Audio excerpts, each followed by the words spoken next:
Kwento ng bagong pananaw sa produksyon, malakas ang kooperasyon. Katuwang ng mga magsasaka, pamahalaan at pribadong sektor.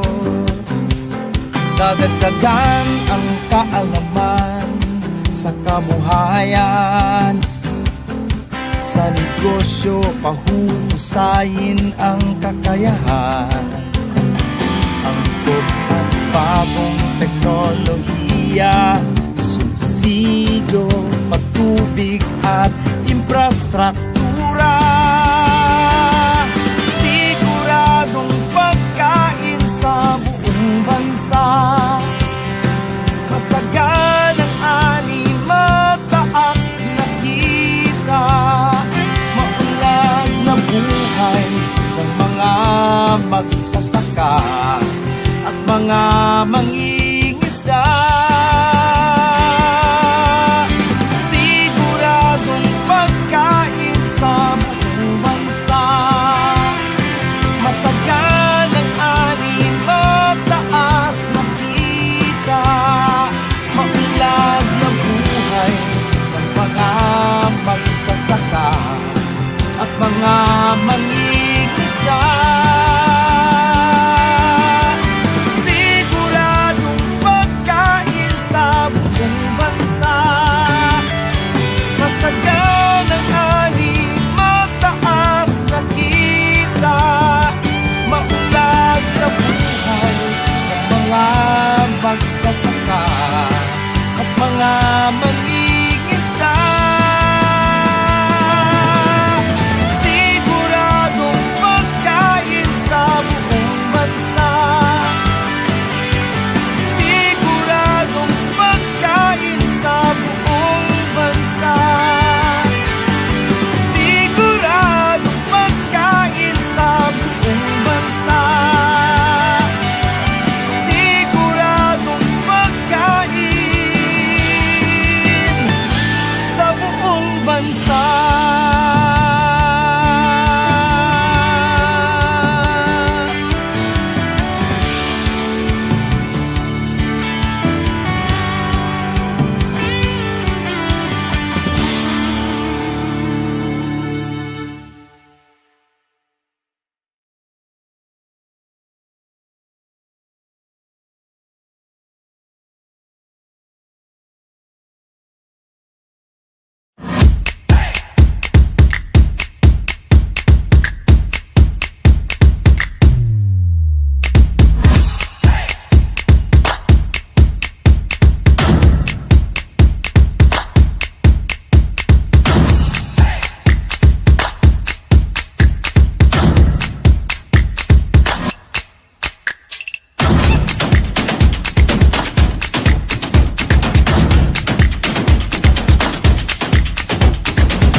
Who would have thought that from a mother's love to her child will give birth to a booming industry?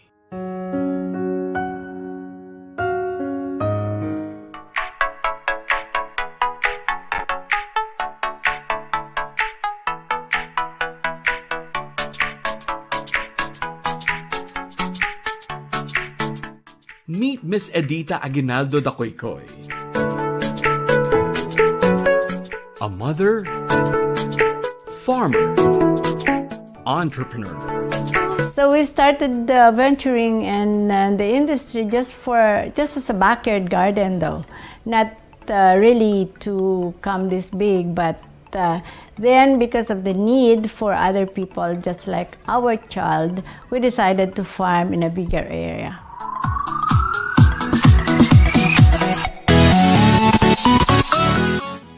Her story, her passion and dedication to grow the dragon fruit cactus have inspired hundreds of growers, motivated thousands of entrepreneurs to its business potential, and educated hundreds of thousands of people to the health benefits of the fruit. I thank for the help of Mrs. Edita Dacoycoy for helping us in planting all this dragon fruit. We're now enjoying the farm, and I would like to thank RefMad. Thank you for bringing RefMad here in Burgos. You really made Burgos popular in terms of tourism destination. This humble farmer entrepreneur have been given awards and recognitions here in the country and abroad. National Gawad Saka in 2010, APEC Women Innovator in 2011, Go Negosyo Inspiring Filipina Starpreneur in 2014, and the list goes on to the present.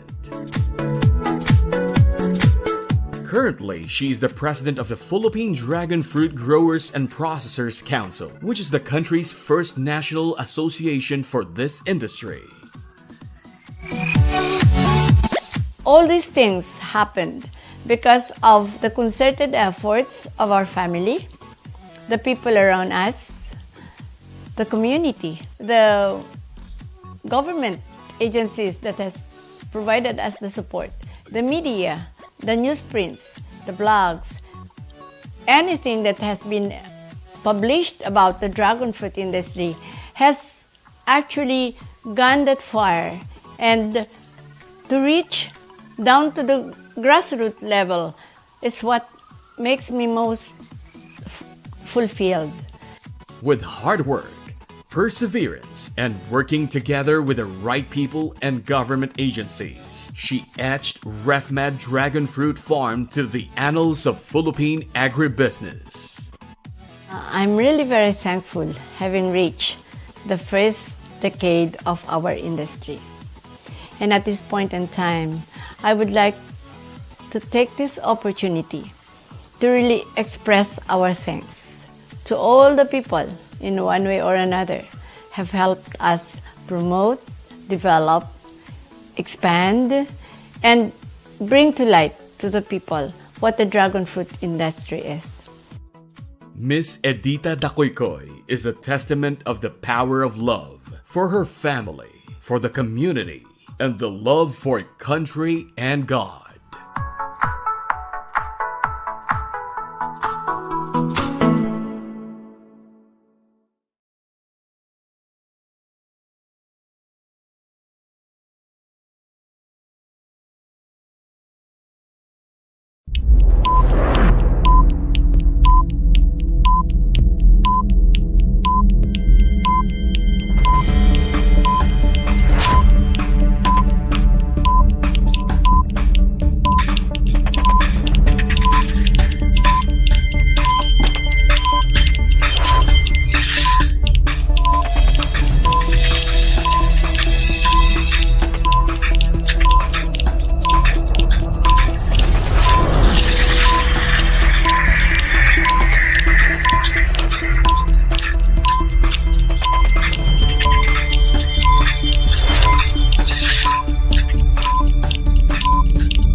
Good morning mga ka-Agribiz! Ako po si Mimi Tolentino ng DA AMAS, ang inyong webinar host for the day. Halina at sabay-sabay tayong muling matuto at makakuha ng mga bagong kaalaman hatid ng Kadiwa Agribiz webinar, talakayang ani at magandang kita.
Mga ka-Agribiz, sa araw na ito ay hahatid namin ang pangalawang bahagi ng ating Dragon Fruit Webinar Series.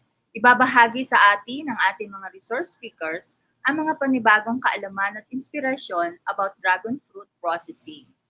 Para sa ating mga registrants and viewers, huwag pong kaligtaan sagutan ang ating online attendance sheet na nakapin sa ating comment section at naka-flash sa ating screen upang kayo po ay mapadalhan ng link ng ating feedback form at online quiz. Just click the link or scan the QR code para ma-divert kayo sa Google Attendance Form.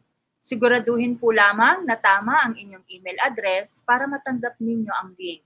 Mananatiling bukas ang link ng attendance sheet habang tayo ay naka-live broadcast at ang ipapadalang link naman po sa inyong mga email address para sa feedback form at online quiz pagkatapos ng webinar na ito ay magiging bukas lamang hanggang bukas ng 1:00 ng hapon. Kaya palagian pong i-check ang inyong registered email address. Para naman po sa ating mga ka-Agribiz na nagtatanong ng e-certificates, ang mga participants na nakapag-login sa ating online attendance sheet ang mapapadalhan ng link para sa feedback form at online quiz. Subalit ang mga participants lamang po na makakakuha ng 60% o higit pa na score ang magiging qualified para sa e-certificates. Kaya sabay-sabay po tayong makinig at matuto sa webinar na ito. Handa na ba kayong matuto at makakuha ng mga panibagong kaalaman? Kaya naman, maghanda na mga ka-Agribiz at sisimulan na natin ang ating webinar. So bilang panimula po sa ating webinar ngayong umaga, ay nais kong ipakilala ang ating first speaker. Our first speaker is an Associate Professor 5 of the College of Agriculture, Food Environment, and Natural Resources from Cavite State University, Don Severino de las Alas Campus in Indang, Cavite.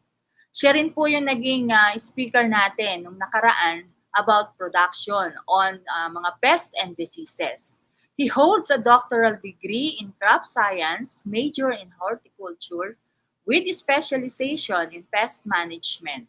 His interests includes crop improvement, integrated pest management, organic farming development, testing and evaluation of new and improved farming techniques, process standardization, and product and enterprise development. He served as the Director for Extension Service from October 2008 to October 2016 as Regional Applied Communication Coordinator of the Southern Tagalog Agriculture and Resources Research and Development Consortium from 2008 to 2015. He also served as Chairman of the Regional Service Provider Accreditation Advisory Council of the Agricultural Training Institute, Region 4A.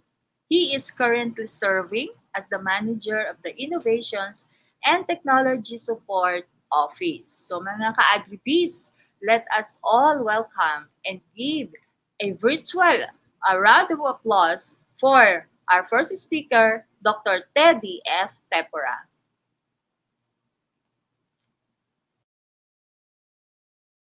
po sa ating lahat. Maraming salamat po muli sa DA Amas for inviting me to this webinar session on dragon fruit processing. So nung last week po, we have presented the opportunities, problems, and how to solve them in the first webinar on dragon fruit. So this time, focus po tayo sa dragon fruit processing. So magandang umaga po mga ka-Agribiz. Ako pong muli si Teddy F. Tepora ng Cavite State University. So ulitin lang po natin na ang dragon fruit po ay native ng Central and South America where they are known as pitaya or pitahaya. So, noong 1900s po, ito ay naririto na due to trading and exchange of goods by the Spaniards and the Filipinos. So, because of the ease in production and economic importance, this fruit showed competitive advantage in the local fruit industry. So, the fruit is now becoming a very popular commodity because of its nutritional and commercial value. So sa Pilipinas po, from Ilocos to Mindanao, ay marami ka nang makikita na dragon fruit plantation. So yung mga nagtatanim, venturing into dragon fruit. So ito po ay padami ng padami dito sa Pilipinas. Ang dalawang very popular na varieties po ay ang red varieties na kinabibilangan ng Hylocereus undatus and Hylocereus polyrizus, at ito po ay napakarami ng accession sa mga panahon ngayon. So yung mga specific varieties na nanggagaling sa iba't ibang panig ng mundo ay naririto na rin sa Pilipinas. So meron din po tayo na yellow variety which belongs to Selenecerus megalanthus. Ang isa sa pinaka-popular na nakikita ko dito sa atin sa Pilipinas ay ang Isis yellow. So ang dragon fruit po ay naglalaman ng napakarami mataas na antas ng fiber, vitamins, minerals, and phytoalbumins at kagaya ng riboflavin, niacin, iron, phosphorus, ascorbic acid, carotene, protein, fats, ashes, fiber, calcium, at tubig. So napakarami po ang benepisyo na makukuha natin sa ating mga dragon fruit. Ito po ay para sa ating balat, sa ating buhok, at sa ating pangkalahatang pangkalusugan. So, dragon fruit is low in cholesterol content and has no unhealthy cholesterol fats that harm the human body. So, very safe po ito kainin doon sa mga matataas ang cholesterol. So, dragon fruit consists of a small amount of healthy monosaturated fats because the fruit contains many seeds in its edible part. So, the seeds of dragon fruit contain fats and protein that is needed by the body. So, dragon fruit is also best known for its cleansing properties of the digestive system. So dahil ito po ay nagko-contain ng fiber, so nakakatulong po ito sa ating mga bowel movements. So a good solution also for constipation. So kung may problema ka sa digestive system, makakatulong ang fiber content ng dragon fruit. So it is rich in antioxidants. So dragon fruit is a natural source of antioxidant. So antioxidants help out a person from any free radicals that cause cancer as well as unwanted health damages. Sa mga may arthritis naman po, dragon fruit helps to decrease the irritation of joints. So it is called as an anti-inflammatory fruit. So the symptoms of arthritis are alleviated once the swelling of the joints are reduced. So it is good for the heart. Doon po sa ating mga puso, napakaganda po ang dragon fruit. So it decreases bad cholesterol levels from the body and then increases good cholesterol levels. Good source of monosaturated fats, which helps to keep our heart in good condition. It also regulates diabetes. So dragon fruit contains a high amount of fiber that helps a person stabilize his blood sugar levels. So it also avoids sugar spikes that are often observed after eating high glycemic index food. So makakabuti po sa mga diabetics ang pagkain ng dragon fruit. Isa na po ako dyan dahil mataas po ang aking blood sugar. So it fights aging. So it helps to slow down the aging process after the free radicals are produced. So due to this, the skin looks young, flexible, and tight. It also helps in weight management. So it helps us to feel full after a meal without adding extra pounds. So it cleans and improves our metabolic system, thereby helping us to maintain a healthy weight. So sa mga gusto pong gumanda ang estado ng pangangatawan, ay kumain po tayo ng dragon fruit. Sa mga asthma naman po, so dragon fruits contain high amount of vitamin C, which strengthens the immunity system against and helps fight against respiratory disorders like asthma. So it contains vitamin C, vitamin B1, B2, and B3. So these are important minerals, also as iron, calcium, and phosphorus. So ito po ay tinatawag na superfruit that helps in enhancing nutrition and corrects body elements. It also contains a good proportion of protein, fiber, and niacin, and last but not the least, 80% water. So dragon fruit face pack to treat acne. So ito po ay ginagamit na din sa pagtitreat ng ating mga tagihawat, ng ating mga acne upang maging maaliwalas ang ating mga ha. So as dragon fruit is rich in vitamin C, it is really useful for treating acne. So it suits sunburned skin. So kung tayo po ay nasusunog ang balat sa pagpapaaraw, ay makakatulong po ang dragon fruit upang paibsan ang pananakit ng ating balat sanhi ng pagkasunog mula sa araw. So dragon fruit, face pack for bright glowing skin. So ginagamit po ito upang gumanda ang ating mga kutis. So ito po ang isang example, although ito po ay hindi available pa sa Pilipinas, pero ginagamit na po sa ibang bansa upang makatulong sa pagpapaganda ng ating mga kutis ang dragon fruit. So sa mga nagkukulay naman ng ating mga buhok, dragon fruit juice works really well on chemically treated hair and colored hair. So pwede po nating itry yan kung tayo po ay malimit magkulay ng ating mga buhok. So, tumako naman po tayo doon sa dragon fruit processing. Ang Cavite State University po, way back in 2007, have already developed dragon fruit processed product. So, what is the importance of processing our dragon fruit?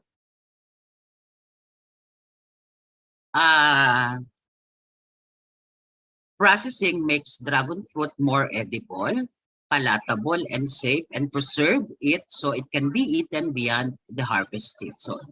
So, just like what we have discussed last time, ang dragon fruit po ay may season dito po sa atin sa Pilipinas. Dumadating po tayo doon sa punto na we reach the peak of the harvest season. Usually po ay mga Agosto or Setyembre. Karamihan po, napakarami ang dragon fruit harvest during this time at minsan ay meron po tayong tinatawag na mga rejects. Rejects sa market dahil pangit ang kanyang balat, ngunit intact pa o maganda pa ang kanyang laman. Ngunit ang mga ganitong klase ng mga prutas ay hindi na mabibili sa merkado dahil sa mga damage sa kanyang balat. Kaya isa po ang processing na magandang alternatibo upang mas pagkakitaan pa natin ang ating mga dragon fruit. So food processing is also a tool that offers great variety in foods and therefore increases the consumer's choice. So ginagawa po natin ang ating processing to increase shelf life of the product and thereby ensure food safety. Dahil pinadadaan po natin iyan sa masusing mga steps bago tayo makaproduce ng isang processed product. So, reduce post-harvest loss. Ito po yung sinasabi natin na mga rejects. Kasi nga ay may mga damage ang ating mga prutas.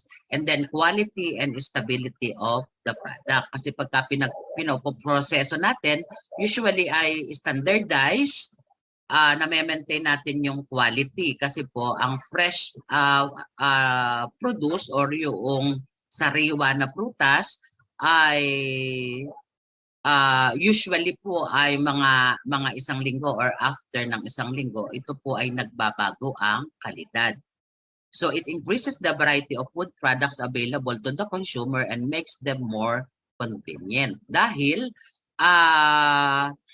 magiging available sa merkado yung iba't ibang produkto na lasa ng dragon fruit ang daladala, ngunit sa iba't ibang klase ng produkto. So ito po ang ating mga halimbawa ng mga proseso or processed dragon fruit products. So ito po ang ginawa namin sa Cavite State University. Napansin namin na merong mga prutas na nandoon pa lamang sa farm ay may mga damages na. So kung makukumpara nyo po itong nasa sa kaliwa, ito po yung may mga damage,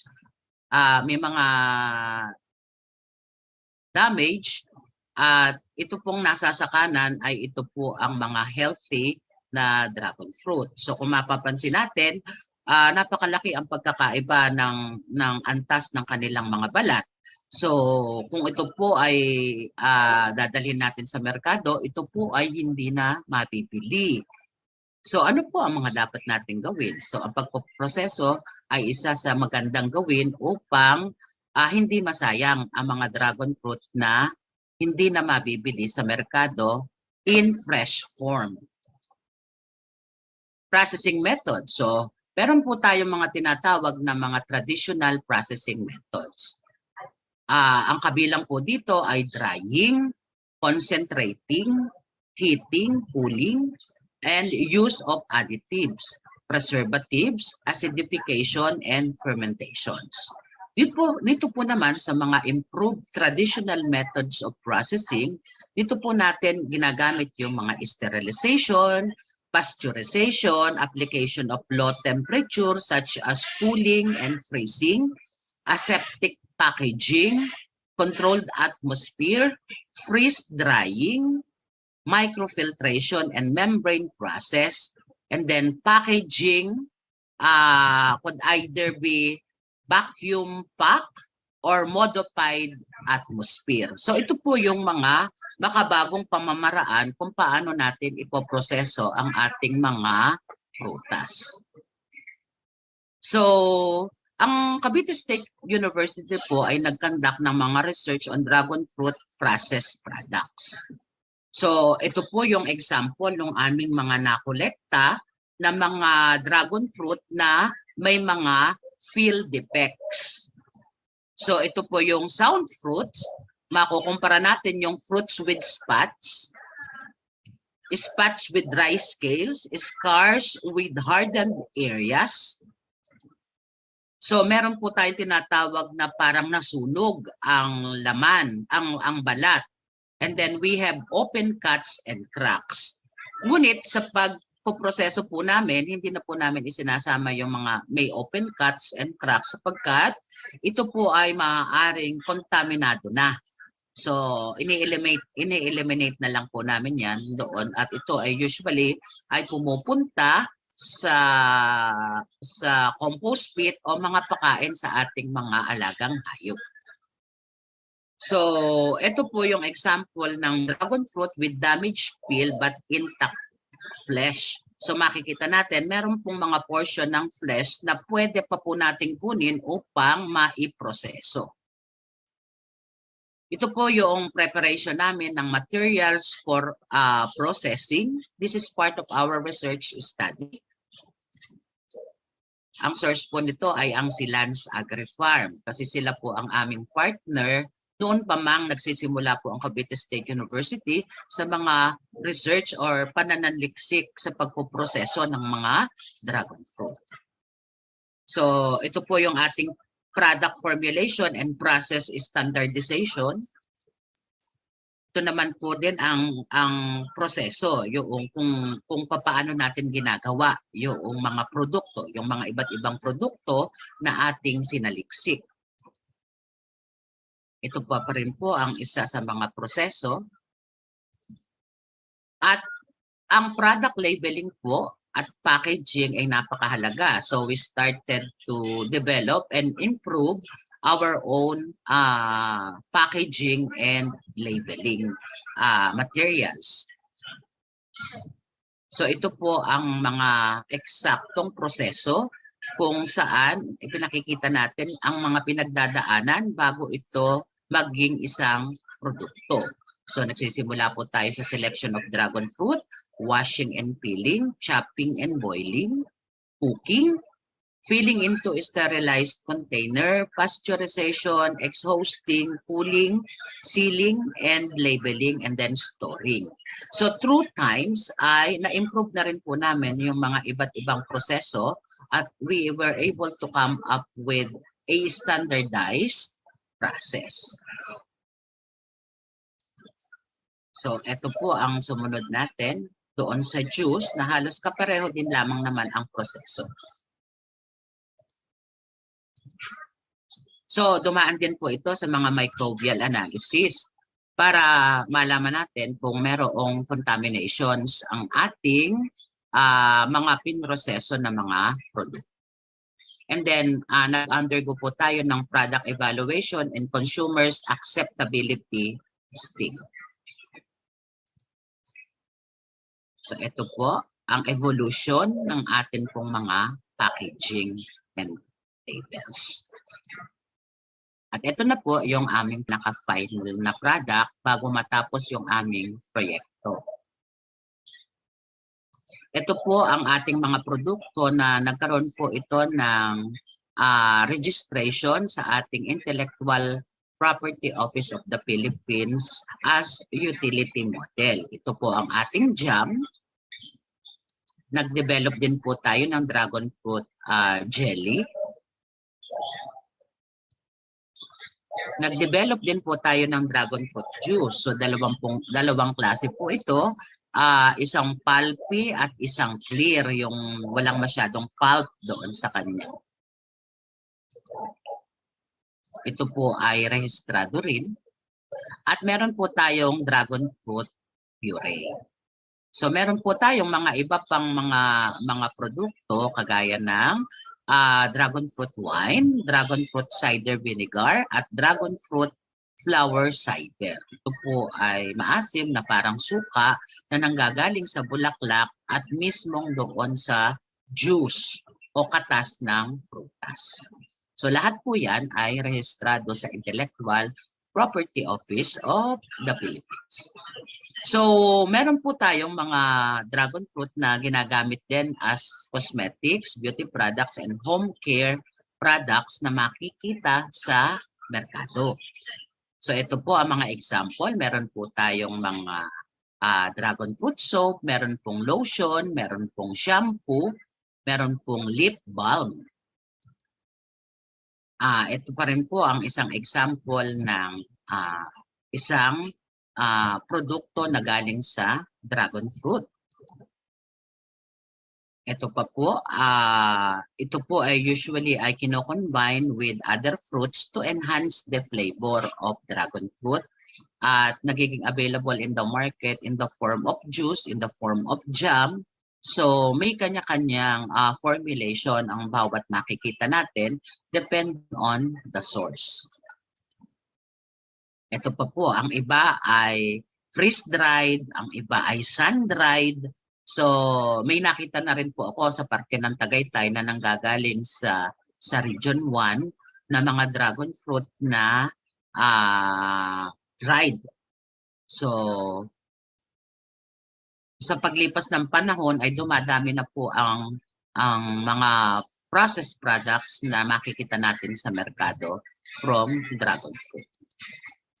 Ito pa po ang ibang mga example ng ating mga processed products from dragon fruit. So with that, sana po ay nakapagbahagi tayo at ito pong processing ng dragon fruit ay makapagbigay ng additional income sa ating mga nagtatanim ng dragon fruit. Mula po sa Cavite State University, magandang umaga pong muli.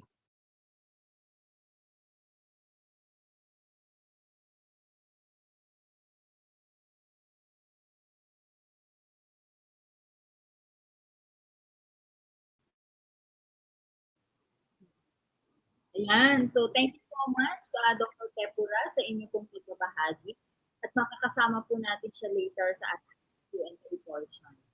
So, nais lamang po natin i-shout out ang ating po mga viewers from Kuala Lumpur, Malaysia, si Sir June Martinez. Of course, we have from Hong Kong, si Sir Reshan Ardola, and Miss Betty Dana from Washington State, and Miss Matek Shena from Singapore. Para naman po magbigay ng dagdag na inspirasyon para sa dragon fruit processing as a business, ay makakasama natin ang kilalang dragon fruit farm at processors ng Northern Luzon.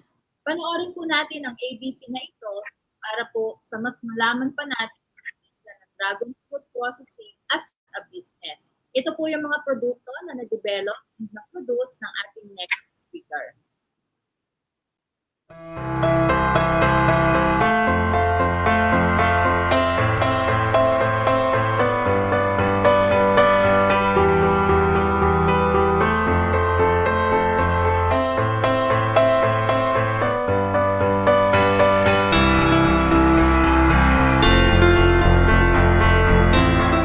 RefMed is one of the first and the largest dragon fruit plantation in the country and have been the leading innovator in the dragon fruit industry since 2005.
From the roots up to the dried flowers, we can put them all into use. The root itself, you can have it as your tea. The stem, you can have it as your bath soap. The flowers, we make it into our spring rolls. And the flesh, we make a lot of baked goodies. The latest that we have now is actually the improved wine and our tea.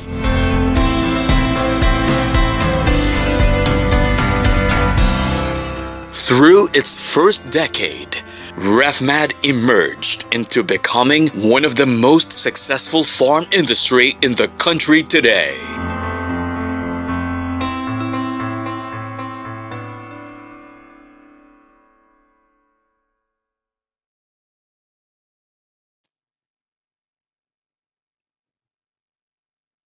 So our next speaker is a graduate of the St. Louis University with a degree of Bachelor of Arts in Communication.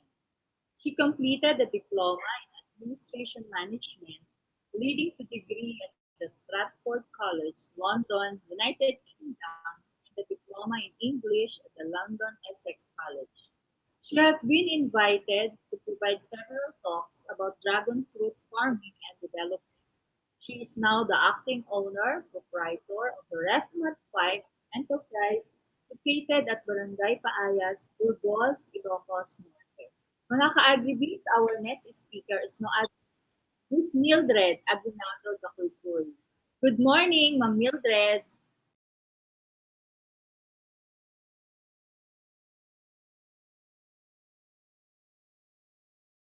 Good morning, sir and ma'am. I'm Mildred Akwikwe, the owner and proprietor of Dragon Fruit Farm. Refmud Farms Dragon Fruit Plantation and Resort. My presentation would be in line with dragon fruit production and processing. Uh, Basically, we are located in Barangay Paayas, Burgos, Ilocos Norte, and we are into agriculture. And we started the farm, actually backyard farming, year 2005. And then after that, we've started it in the farm for the expansion in 2000, November 2006. And I would just like to read, quote unquote, the past background of Refmat Farms, and then after that, I can continue for my own uh, writing. The company was born out of mother's love for a special child in 2005, in search for a natural way to ease her daughter's pain and suffering as she discovered uh, a little known fruit called the dragon cactus. The dragon fruit therapy was so effective that it convinced our family to grow the backyard to ensure the constant supply for my sister, and which common among cerebral palsy patients. The family started 20 samplings in 2005 as a backyard planting. Decided to expand the backyard production 2006 and registered the plantation as a business. Production grew over the years. And in the plantation, we have the dragon fruit plantation is housed a resort, restaurant, a fish farm, which attracted tourists, farm enthusiasts, businessmen, and even movie makers.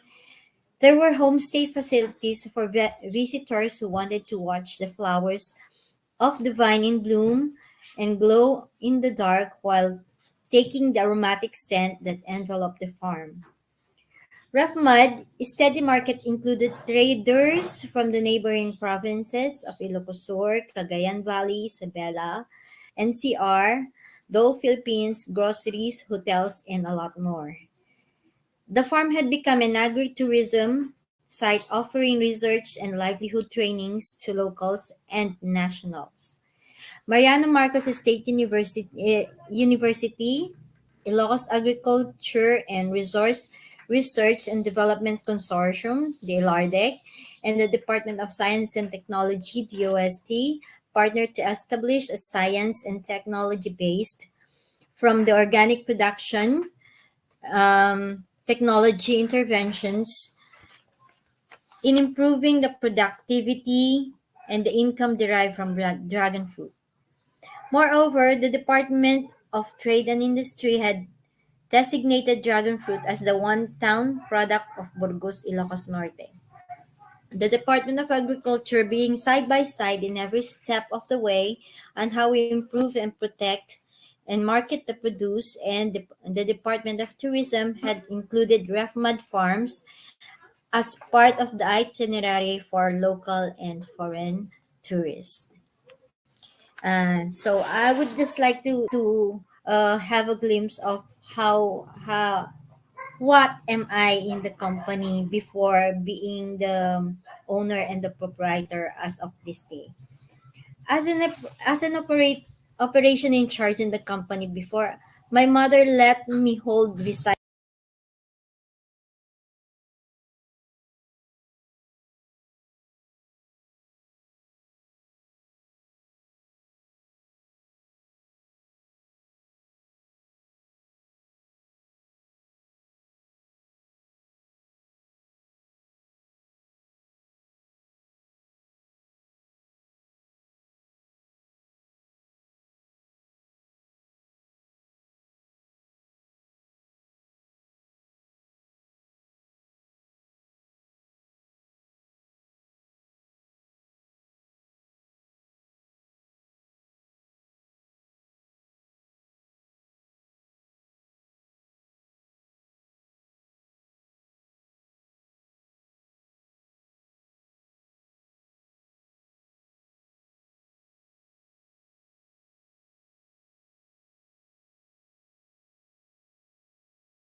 Ayan, so medyo, again, may konting technical problem lamang po tayo at ayusin lamang po ng ating team. And hello to Sir Basil, yung at Bolinaw. Hello sir, kasama po namin kayo ngayong araw na ito. And of course, sa ating pong 295. Hi Sir Basil. Thank you. Good morning. Good morning po. And to all our viewers na ngayon po ay nanonood sa atin, kasama po natin sila, almost 300 po ang interested on dragon fruit processing.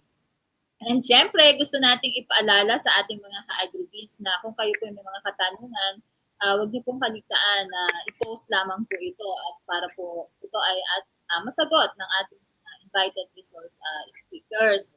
And also, gusto na rin, of course, kasama po rin natin ang ating mga OFWs from New Zealand. Sir Eric Natinga, good morning po. Good evening, good afternoon dyan sa area mo.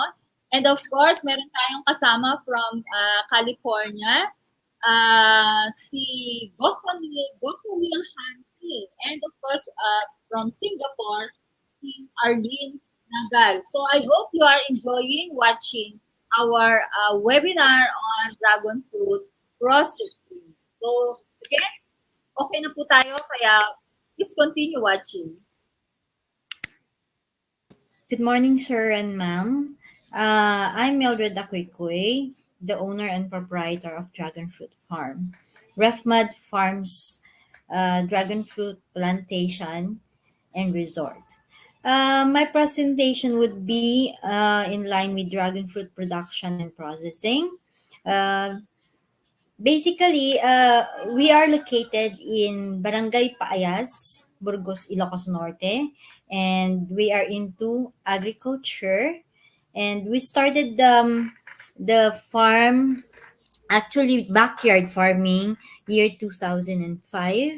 And then after that, we've started it in the farm for the expansion in November 2006. And I would just like to read, quote unquote, the past background of Refmud Farms, and then after that, I can continue for my own writing.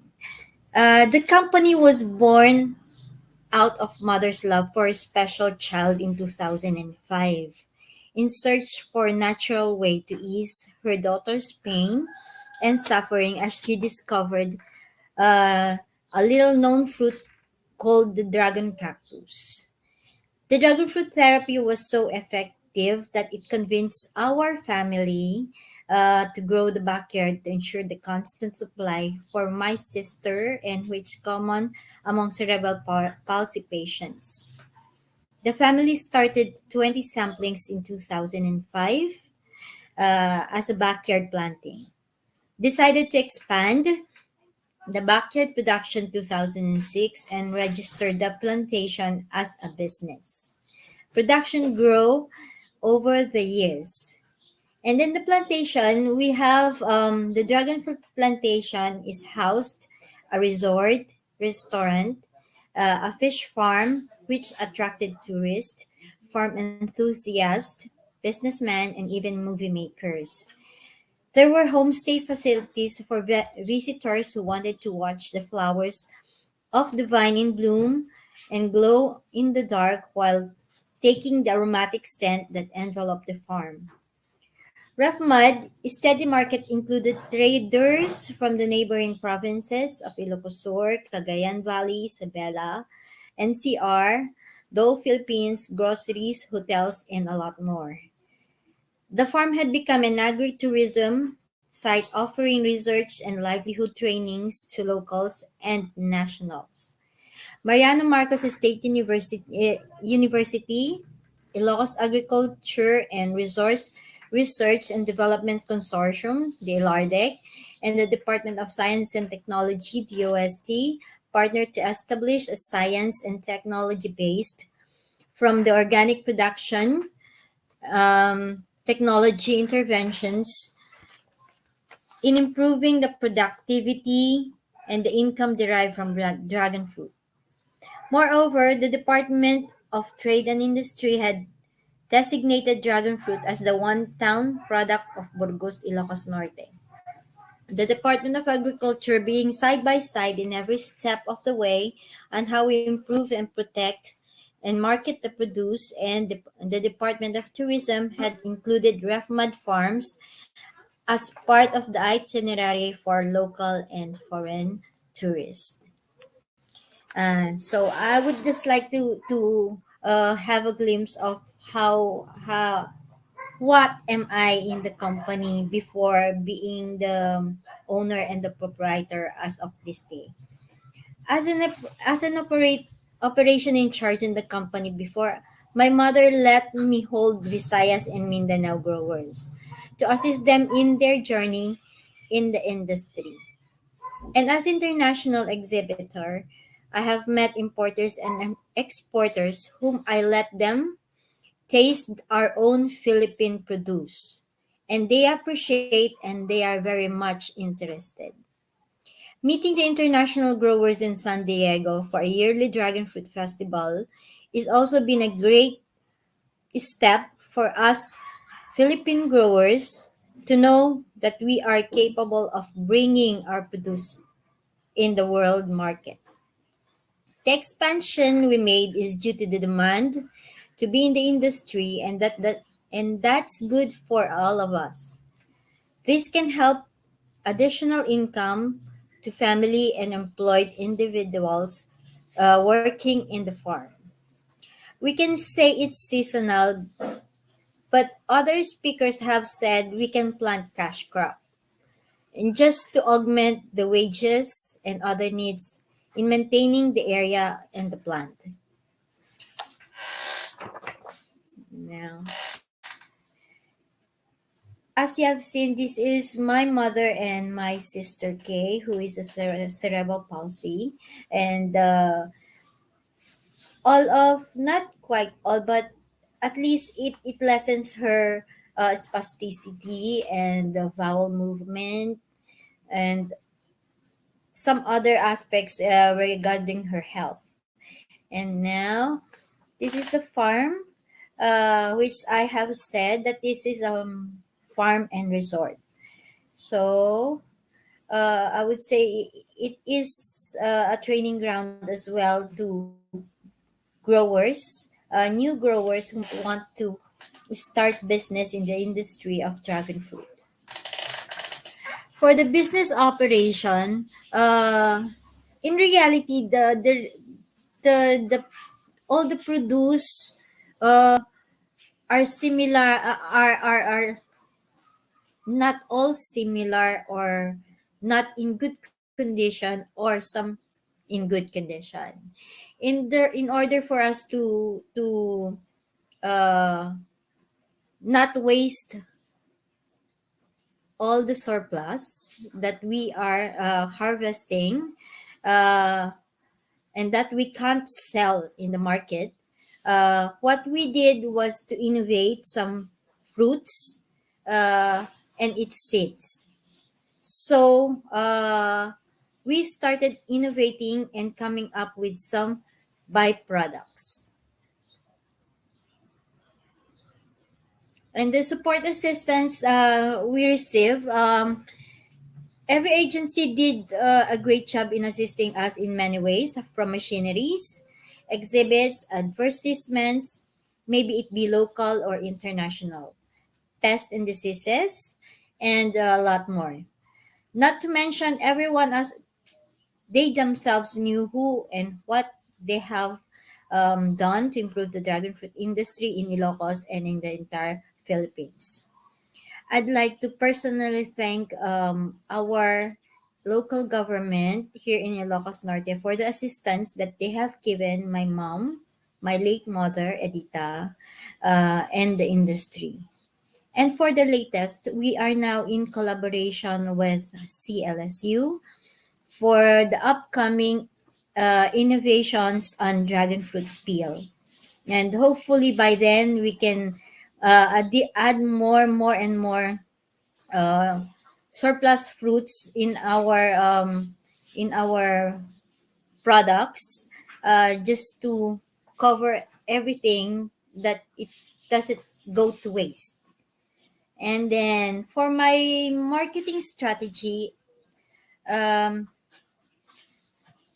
we present the way we present and advertise what produce or product we have. In our case, we openly talk to people. Hindi lang hindi lang yung benefit, hindi lang yung money, but as well to have more friends. Uh, and then friends of friends, and then after that, everything goes na. So we use different platforms just to reach out to masses. Yearly, we open uh, free experience like pick and buy in season. We have free taste of fruits and other products and ask their opinions and comments. And then in return, we try to make our products improved and sold to shops and other establishments. And right now, our not right now, but basically in the beginning, we had some challenges that me and my mom used to do when we were just starting as a backyard growers, and then expanded in our garlic farm. So what we did was we are okay with having a gasoline, just that to go around, uh, to reach out to people, and to go to the farm and do everything what we could just to um, uh, cover a minimal amount, helping our employees to do the job as well, just to lessen the manpower. So and better, mas maganda yung kasama mo sila, and then mas maganda yung ikaw na nakikita nila nag-work. So that's the thing for us. And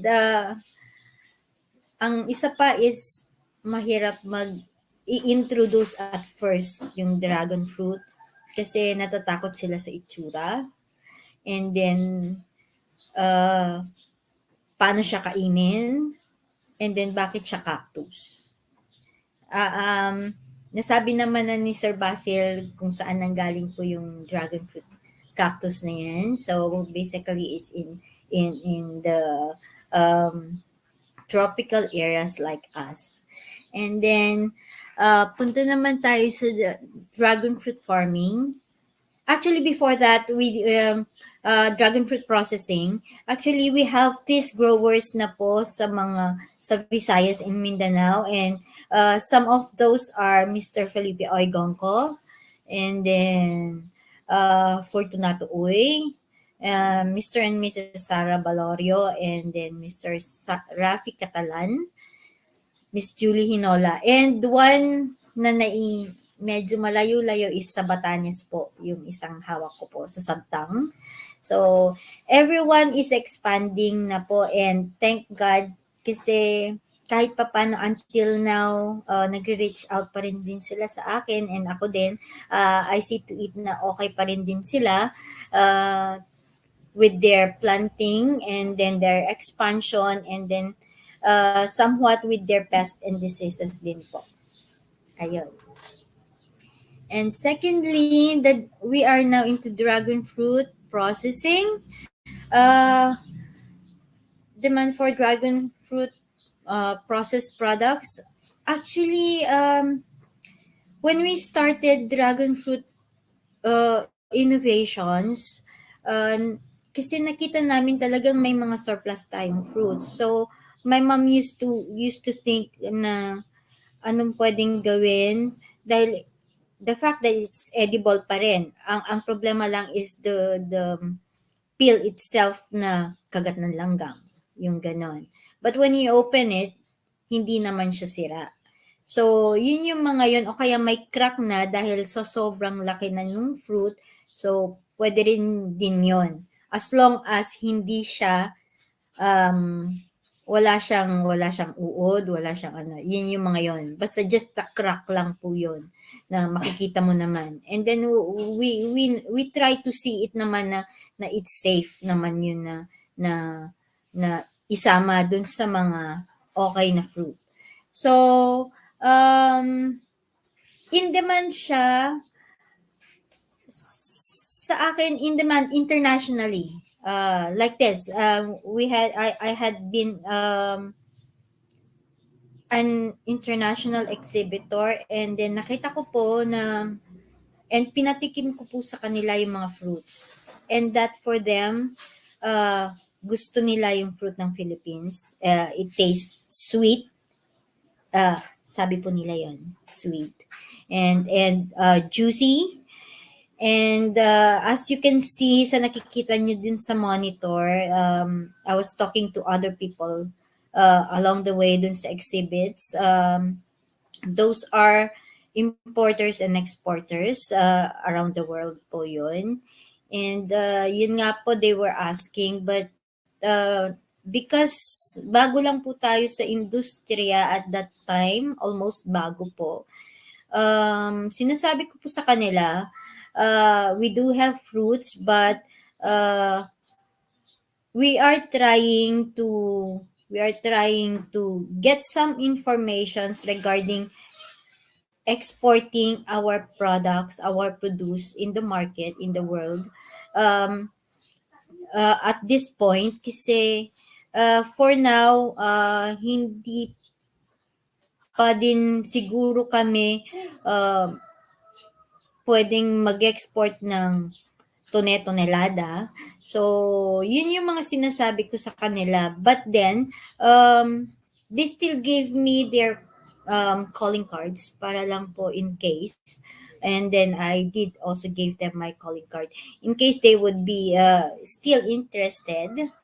And yun nga po, may isa kaming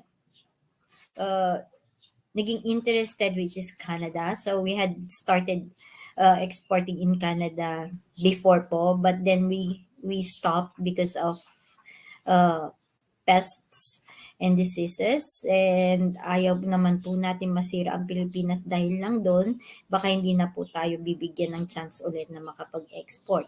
So we did stop. We are trying to find solutions for pests and diseases until now, and hopefully sana kahit papano yun sanang natural or organic or even natural man lang na pamatay ng mga pests, just to ensure na yung fruit natin is safe to eat. Kagaya po ng sabi ni Attorney Fabia, ganun po yun. Mas maganda po na kahit paano magiging natural yun and safe para kainin natin lahat. And then, the products na derive dun sa dragon fruit na ginawa namin, the innovations we did was, marami po siya. uh, meron kaming ice cream, which is yun po yung uh, pinaka patok sa lahat. And then, aside from that, meron pa pala ako nito festival. Nag-a-attend po kami ni Mami yearly for the festival ng Dragon Fruit Festival ng International sa Irvine, San Diego.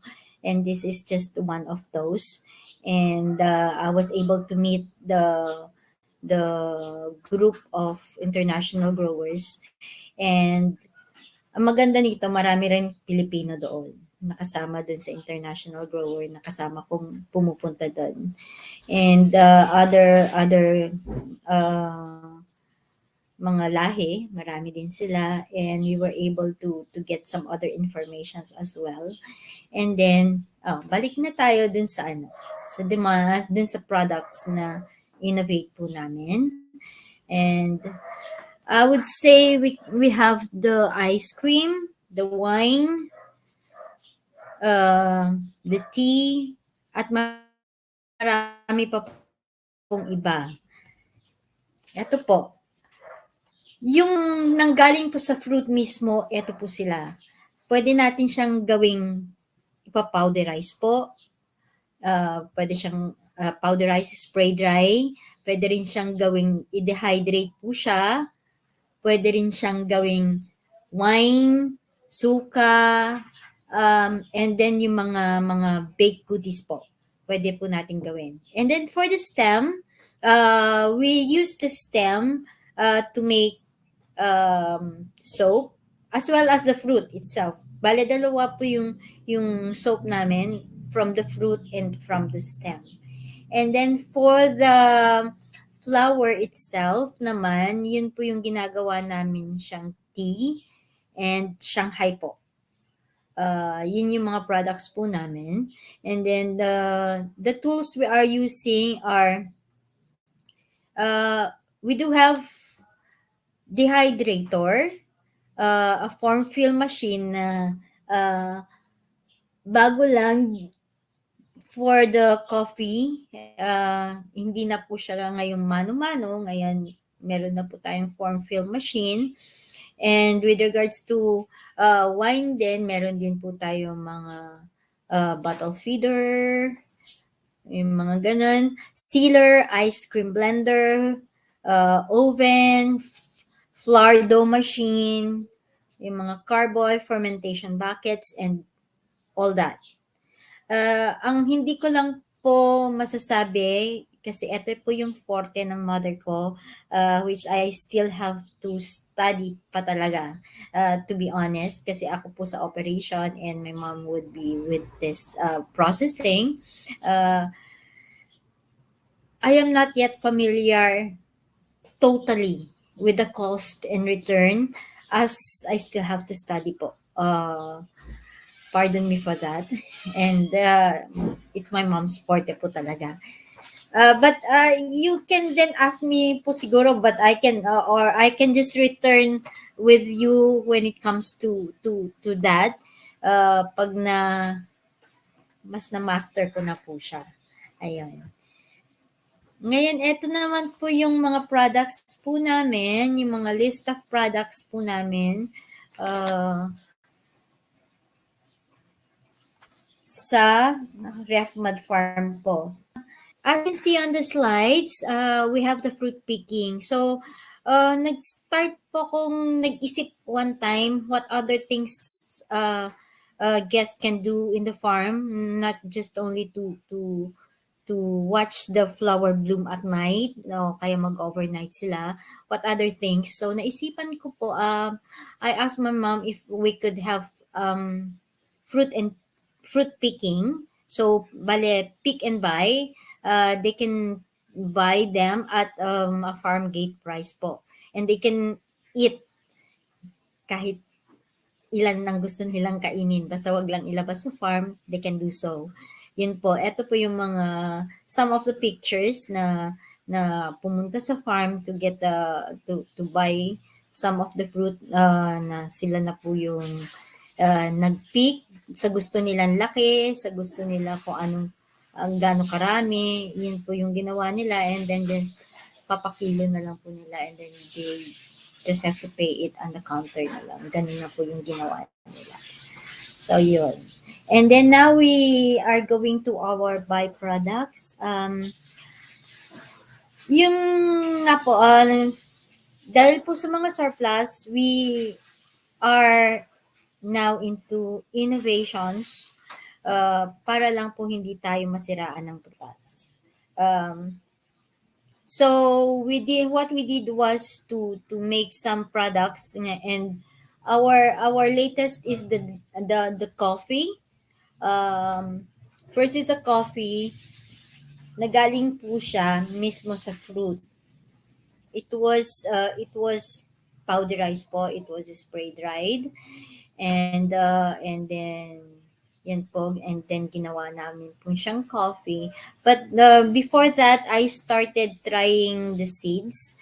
But unfortunately, mahirap po yung seeds. Gaya po ng bigas na fry mo until mag-darken na is so hard. So, na-find out namin na okay din pala yung pagka nagawa ng powderized and then we made it into coffee. And secondly is the dragon fruit.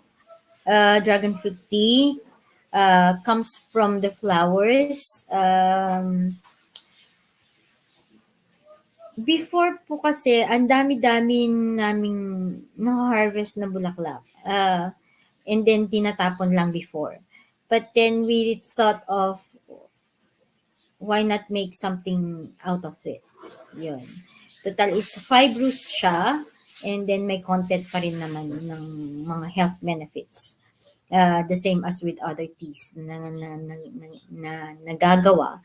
So, what we did was to make some trial and error. Lahat po trial and error po yung mga ginagawa namin. But still, ngayon we come up with something. And then the powdered dragon fruit. So this is just coming from the fruit itself. Na powderize po. And dragon fruit ice cream from the fruit, the whole fruit. Actually, the whole fruit, yung dragon fruit ice cream namin. Kasama pati peel. And the wine, vinegar, and then, ay, bakit nasama? Okay, so winery. Insert po natin yung winery. Ito po yung sample dun sa sinabi ko po na ginagawa po dun sa sa wine po namin. So, filter namin po dun sa may mga fermentation buckets and then dun sa carboy and then we put it in the bottle feeder and then the corker and then meron din pong sealer until matapos po yung product. Ganun po yung system po namin doon. But it takes a while for months and months po na nakastore po yung fermented na wine bago namin po siya ilabas. Ayun. And then, next is Shanghai. Sa flour po siya nanggagaling. And instead of meat, we use the flour po as a meat dun sa Shanghai po namin. And nakakagoyo po sa mga bata. Kasi akala nila meat talaga, but actually it's not. And it's good kasi fibrous siya. And then we have the dehydrated dragon fruit po. So freshly harvested at the same time, at the same day, china-chop na po siya, kinakat na po to thin slices and then nilalagay po sa dehydrator. Ganun po yung ginagawa namin dyan. And then we have the pancit canton. Ganun din po siya. Coming from the fruit din po siya. Yung pancit canton namin. But as of now, hindi po kami masyadong nagfo-focus sa pancit canton po. So, especially this pandemic. And we have baked goodies po, the dragon fruit otap, dragon fruit cookies, hopia, breadstick, candies. Yun po yung mga binibake po namin. coming from the whole fruit po. Yung candies po namin is just the seeds po extracted from the juice. Yun po yung ginagamit po namin. And then the dragon fruit tea po dun sa flour din po. Pastillas and polvoron. The same thing, we used dragon fruit din po, yung mismong fresh fruit po niya. And then the soap, yun po yung sinabi ko sa kanina na pwede sa fruit, pwede rin po yung stem niya. Lalo-lalo na yung mga stem na hindi na po namumunga kasi nasa ilalim po ng mga sanga dun sa post. So, pwede po natin siyang ikat for propagation at the same time para din po pwede din po siya sa fruit. Yan po. So, hope you find it okay naman po yung mga products namin. In any case po, pwede nyo po tanungin po sa akin. And others po,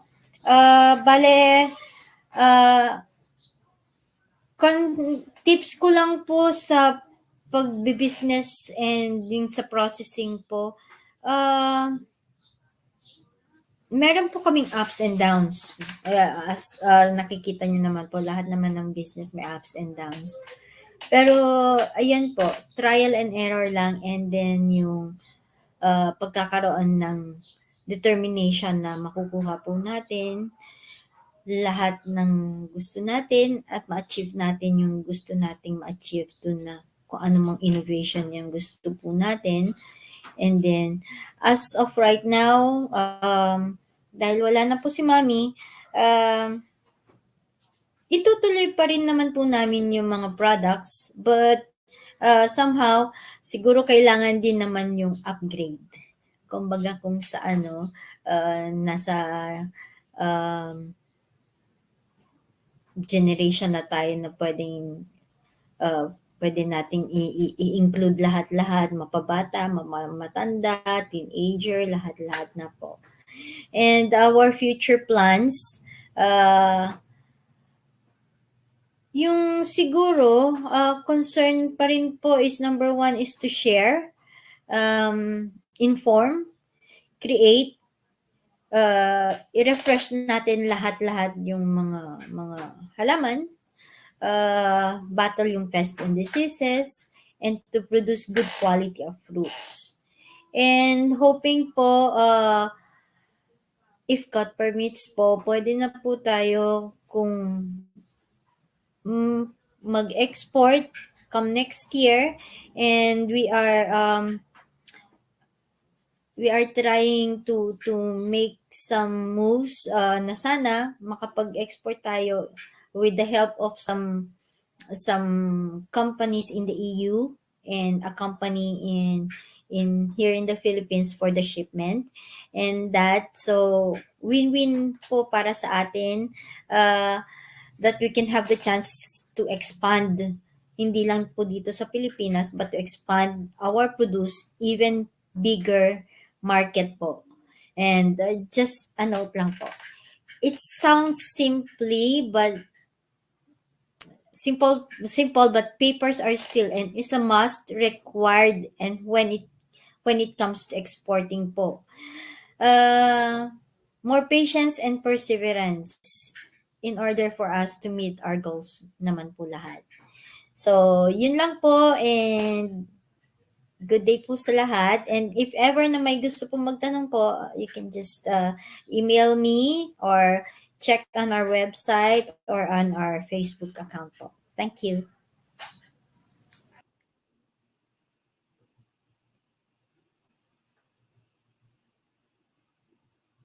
Ayan. So, thank you so much po, Ma'am Mildred. Marami po talaga ang value-adding products out of dragon fruit, and malaki talaga ang opportunities nito for business, katulad po ng napakinggan natin from Ma'am Mildred.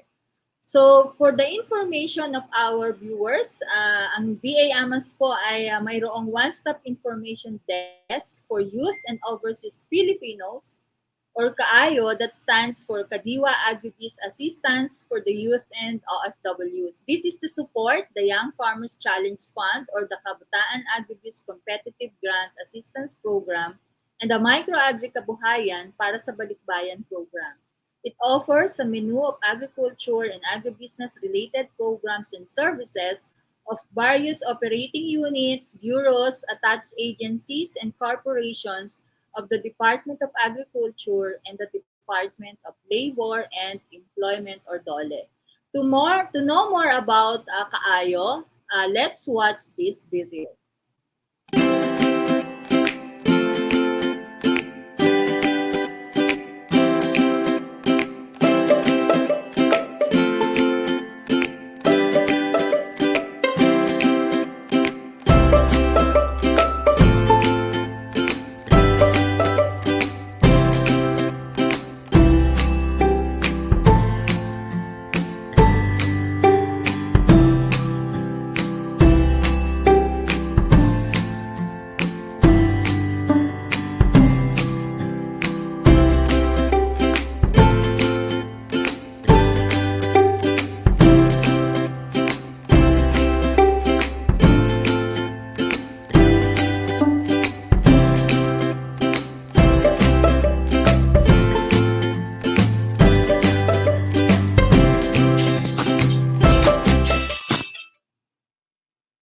For purposes of proper documentation and efficient delivery of services, all OFW-related inquiries shall be discussed in this official Facebook group, www.facebook.com/groups/Kaayo Help Desk, and be classified as Kaayo OFW inquiries. On the other hand, all youth-related agribusiness activities inquiries shall be entertained in its own official Facebook group, www.facebook.com/groups Young Farmers Challenge, and will be classified as Kaayo Youth Inquiries. So yan mga ka-agribiz, yan po yung kabuuan ng ating discussion or presentation on dragon fruit processing. And moving on, tayo po ay nandito na sa Q&A portion.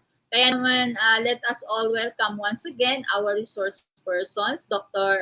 Tepura, Dr. Teddy Tepura, and of course, si Ma'am Mildred, and also Sir Basil Bulinao, the President of Philippine Dragon Fruit Growers Association. Gandang umaga po. Good morning po muli sa Morning po. And thank you for your wonderful presentation. So, unang-una, Sir Ted, meron po mga katanungan po dito. First, Yes, ano daw po ba yung expected shelf life ng dragon fruit processed products? Specifically po yung mga jam, jelly, and juice. Sa amin pong pag-aaral, iba't iba po yung shelf life. Tinest po namin yan. Nagma-maximum po kami sa jam mga 7 months. Sa wine, medyo matagal kasi alam naman natin ang wine, habang tumatagal, mas sumasarap yan. For the jelly, almost 7 months din. Ang itinatagal doon sa aming pag-aaral. Medyo mas maigsi ang shelf life ng mga juices natin. It will only run for at least 3 to 4 months Yeah, and for the juices. Thank you, Doc. Isunod na rin po natin yung question din po na yung how to determine yung shelf life po ng mga processed dragon fruit products. Sa amin po, merong very specific methodology po kasi ang pag-determine ng shelf life. Ang ginamit lamang po namin ay room temperature. Of course, every 3 months ay tinetest po namin yan sa microbial load and then physical assessment or evaluation at saka sensory evaluation. Para malaman natin kung nag-iiba ang lasa, nag-iiba ang kulay, at nape-penetrate ba yung kanyang packaging ng mga microorganism. So, pinadaan po namin lahat yan doon sa mga proseso na ito. Alright, thank you po, Doc. And kay Ma'am Mildred, Dakwikoy naman po. So, yung pong fruit wine, dragon fruit wine is a very interesting product. Can you share daw po the tips on how to make dragon fruit wine? Although medyo mahaba-habang topic to, no? But briefly lang po. Is it made from the flesh or juice? Actually, yung buong flesh po, buong fruit po tayo gumagamit ng dragon fruit wine. Before we started po, hindi siya buong fruit. So, bale, ina-extract namin yung juice from the seeds. So, meron kaming extractor. Yun yung unang ginawa namin before. But now, we do the whole fruit na po siya with the peel itself. Pero dapat po, maganda, malinis po yung peel na isasama mo po doon. Hindi naman sa sinabi ko kanina dun, dun sa speech ko na yung mga surplus lang, but somehow need mo po naman na tignan kung okay ba yung nilalagay mo na produce na imimix mo doon sa gagawin mo pong yung wine. So, bale the whole na po yun, and then yung processing po namin, nagtatagal yung sa fermentation namin 6 months and more po bago po namin siya isalin sa mga carboys, and then i-filter, and then after that i-bottle, and then ilagay po namin sa dun sa bottle feeder. At the same time, isisil na po namin, and then yun na po, i-out na po namin yun sa market. Ganun po yun. Okay. May mga basic considerations po ba in wine making? Tapos ano daw po yung many days yung kanyang fermentation? Yung fermentation po namin, kagaya po ng sinabi ko kanina, nag-start po kami hanggang 6 months po na naka-ferment po yung namin, yung wine namin. And then, fini-filter namin every month kasi may mga residue, so kailangan matanggal yung mga residue. Until such time, konti na lang yun, and then nakuha mo na yung tamang gusto mong tawag nito, yung tamang pakla na gusto mo. Tagalog talaga. Yung pakla nung wine na gusto mo, o kaya meron siya konting pakla with parang aftertaste na matamis. Yung na aftertaste na feel mo pagka nilulunok mo na siya, and then yun yung tendency na parang masarap pala, pwede pang yung gusto mong ulit-ulitin talaga once na natikman mong ganon. And then after po nun sa fermentation po kasi namin, hindi lang po dun sa nakita niyo pong bucket, yung fermentation bucket. So, nilalagay po namin siya sa mga carboy once na natanggal na po halos lahat ng residue. And then, pag nasa carboy na po kasi, pinifilter pa rin po namin until such time maging clear na po siya. And then, by that time, siguro, it takes us about another 3 months na ganun, just to filter po lahat-lahat ng mga residue. And then, ayun, yung gagawin namin, the final filtration comes in, and then bottling na po kami. Ayan. So, medyo kailangan talagang nakatutok pala dito, no? If interested talaga yung ating mga ka-agribiz na magproseso nito. And then, kagaya po sinabi po ni Sir, sorry po. Kagaya po yung sinabi ni Sir Teddy, opo, yung dun sa wine talaga, hindi naman po talaga pare-parehas po yung paggawa ng wine. Meron po kasing gumagawa ng wine na niluluto. Meron din po yung hindi, yung cold process. So, nasa cold process po kami. Doon po namin ginagawa yun. Alright. Sige po. Thank you, ma'am. So ito naman po, from Sir Ernesto Del Castillo. The Philippines dragon fruit industry offer a comparative advantage versus competition countries. Our Philippine dali lang po Medyo may problema tong ano.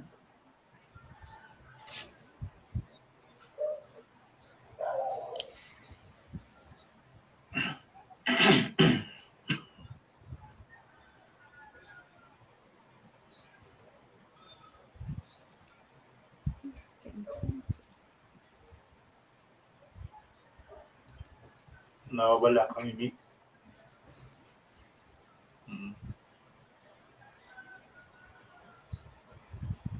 Walang sound.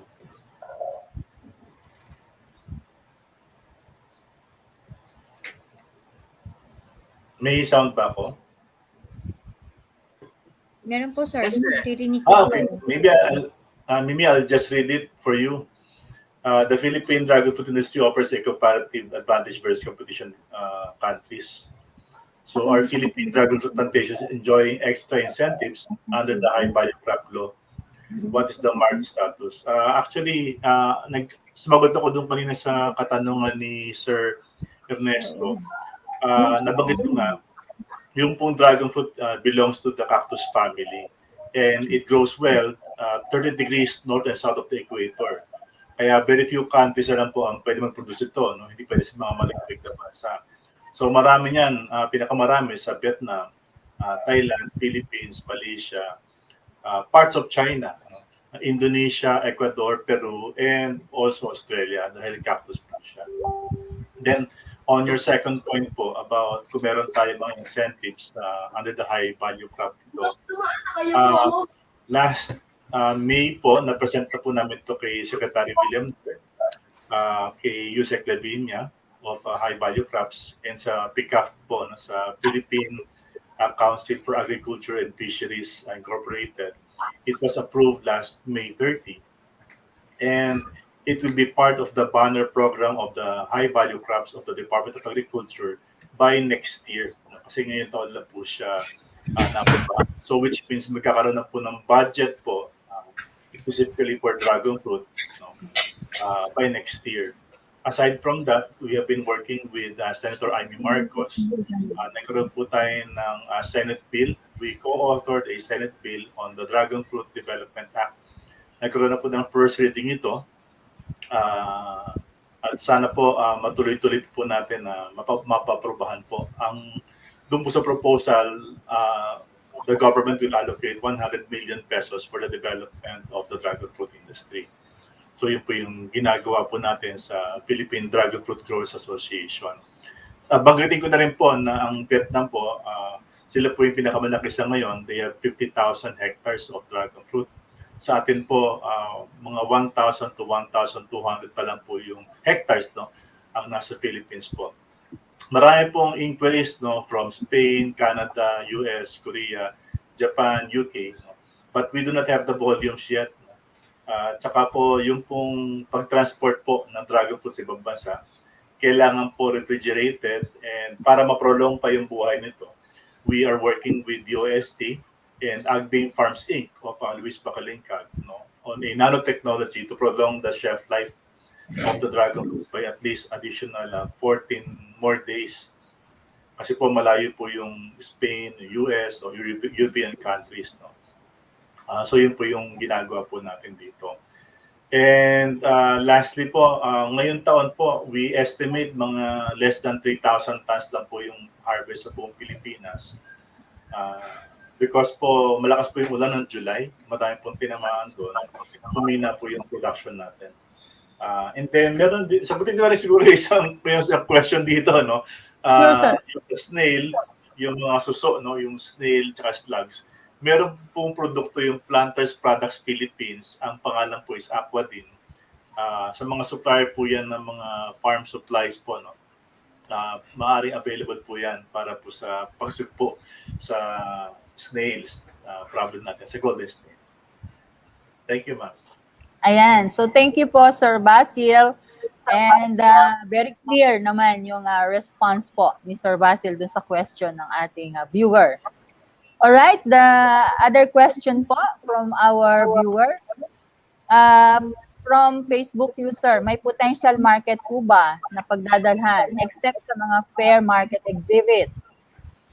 Siguro kay Ma'am Mildred. Meron naman po. Hindi lang naman po tayo sa exhibit nagpapakita ng mga produkto natin. Unang-una, kapag nasa starting point ka pa lang po, kailangan yung sa vicinity mo pa lang nag-i-start ka na. So, meaning, kung ano yung merong ka dyan, yung may mga talipapa, yun, dun mo unang nilalabas yung mga produkto mo, di po ba? Instead na going into exhibit agad-agad. Kasi some exhibits need some papers. Tatanungin ka kung ano yung mga kailangan ng yung mga requirements nila. And somehow, yung mga iba hindi naman nami-meet. So, ano yung gagawin mo pag hindi ka nakapunta ng exhibit? So, pwede naman dun sa mga talipapa, sa market, sa mga malls, pwede mo rin din naman silang kausapin. O kaya, pwede naman din na sabihin natin sa ibang growers mo siya ibenta. Meaning, pagka nagkulang yung isang grower ng mga orders sa kanya, pwede mo sa kanila mo ibenta yung mga produce mo. Para at least meron din namang kasing usapan na grower to grower is something different from grower to other people na consumer po. So yun, meron naman pong napag-uusapang iba na ganun. Opo. Yan.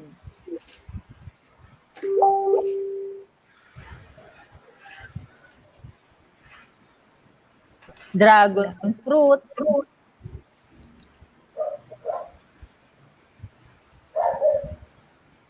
That's why pinopromote po natin yung dragon fruit, di ba? Hindi lamang yung production kung hindi yung sa processing. Gusto ko ding tanungin si Sir Teddy po sa yung produce ng Cavite State University. Saan na po din yung market nito?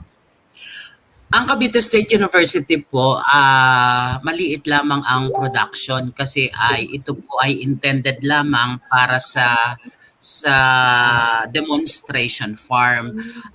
Merong mga ilan, including si Lance Agri Farm, ang medyo nasa commercial level na po sila. So, ang kaibihan nga po dito, kagaya ng sinabi ni Miss Mimi, ang struggle po kasi ng mga maliliit na farmer, minsan kapag nakapag-produce na sila, wala silang mapagdalhan. So, tinutulungan po sila ng mas malalaking farms na kuhanin ang kanilang mga produce para dahil ang may link sa market yung mga mas malalaking farm. So doon po sila nagkakatulungan. Ang importante lamang po na iibahagi sa mga maliliit na farmers ang teknolohiya para standard ang quality ng galing sa maliliit at saka doon sa mga mas malalaking farm. Para kapag kinuha ang kanilang mga produkto ng mas malalaking farm, ay hindi nagkakalayo ang kalidad. Kasi siyempre, masisira naman sa merkado yung mas malalaking farm kung hindi magaganda ang makukuha niya dito sa mga small scale. Kaya napakahalaga na may organisasyon. Dito po sa Indang, particularly sa Indang Cavite, may mga Dragon Fruit Association po. So they share their knowledge, their experiences, para magkapare-pareho po ang mga napoproduce nila ng mga dragon fruits. Yan. Thank you po, Sir Teddy. Ito po para sa inyong dalawa, Doc Teddy and Ma'am Mildred. What particular processed products would you recommend as a startup business considering the marketability and profits that can be gained? Especially kay Ma'am Mildred, because masyadong madami po yung value-added products na napakita niya kanina. Oo. Sa amin po muna kasi konti lang naman yung amin. We concentrated kasi we focus on yung process talaga o hindi na kami nakapag-devote ng aming time to develop consumables. So, ang wine po, medyo matagal-tagal kasi ang shelf life niyan. Medyo kahit na-stock mo siya, masasarap pa siya. At saka yung jam po, medyo sa market is mas tinatangkilik siya. And also yung aming puree, during the time that I have conducted the market study. Kasi kami po sa Cavite State, kami po ay Research and Development Institute. Doon po kami nagkakandak lang kami ng mga research, pero yung actual processing po ay nangyayari doon sa mismong farm. So we try to transfer the technology to various farm who would like to venture on processing. Ayan. How about si Ma'am Mildred po? Para ang hirap po sagutin. Sa Kasi dami po. madaming sa Pero inyo, hindi no? po sa mga Madami sila eh. Opo. Sa mga nag-uumpisa naman po, hindi naman po kailangan ng totally na malaking technology kasi kung titignan po natin lahat ng fruit pwede po nating gawin na pwede tayong mag-innovate. So meaning pwede naman yung mga kung ano lang kagaya ng jam na sinabi ni Sir Teddy, actually po nagagawa yun ng sa bahay lang. So pwede nating gawin yun, pero hindi natin din naman pwedeng sabihin na kung ano yung shelf life ni Sir Teddy, ganun din yung magiging shelf life ng ginawa nyo. Kasi iba yung process niya, iba rin yung magiging process ninyo. Pero kung Gusto sanay ko yung na ice cream nila. Opo, pwede pa akong magturo nun. Ayun, kung ano naman po, yes sir, kung ano naman po, pwede naman silang mag-ask kung paano yung pagkagawa ng mas mahaba ang shelf life. Pero kung ang iniisip niyo lang is pang madalian lang naman na bentahan yun na parang sa mga kapitbahay, sa mga kakilala, no need naman na po kasi sometimes iniisip ng iba, lagyan mo ng yung nilalagay mo para tumagal yung isang product, hindi ko na makuha yung word. Sorry. Yun. Hindi naman po ganun. Pero mostly ngayon, ang gusto ng mga tao is yung talagang freshly made. Lalo-lalo na ngayon. Freshly made. Yung mga smoothies. Yeah. Gustong-gusto ng tao yun. Opo. Yung kakaluto lang, yung mga ganun. Yun talagang diretso. Ayun. Kakagawa lang ni Sir Basil. Yung mga ganon, pwede yun. Na gawin nila ang vinegar business. din po, napakasarap ang vinegar from dragon fruit. So I think sa Silans Agri Farm, isa siya sa pinakamabilis ibenta. Opo sir, masarap po siya. Masarap ang suka ng dragon fruit. Doc Ted, pinuntahan ko si Ka-Eddie Silan last week as promised na bisita ko. Ang ganda ng farm. Napakaganda, di ba po? Ganda, kasi po sila party po sila ng SciCat project ng DOST na Cavite State University po ang nagli-lead ng proyekto under Dr. Novicio, Lilibet Novicio. So talagang nagkatulungan po. So i-develop talaga siya na agro-ecotourism site. So kung hindi nga lang po pandemic ay marami na siguro ang nakabisita, pero hopefully talaga pong tinutukan talaga upang magkatulungan po ang private sector at ang Cavite State na ma-develop ang isang lugar, and then later on ikakascade po doon sa mga ibang mga farms dito po sa Cavite. Tsaka I also deliver the good news. Yung good news ko kay Ka-Eddie Silan. Approved na ni Secretary William Dar yung para sa trading post na mayroong cold storage.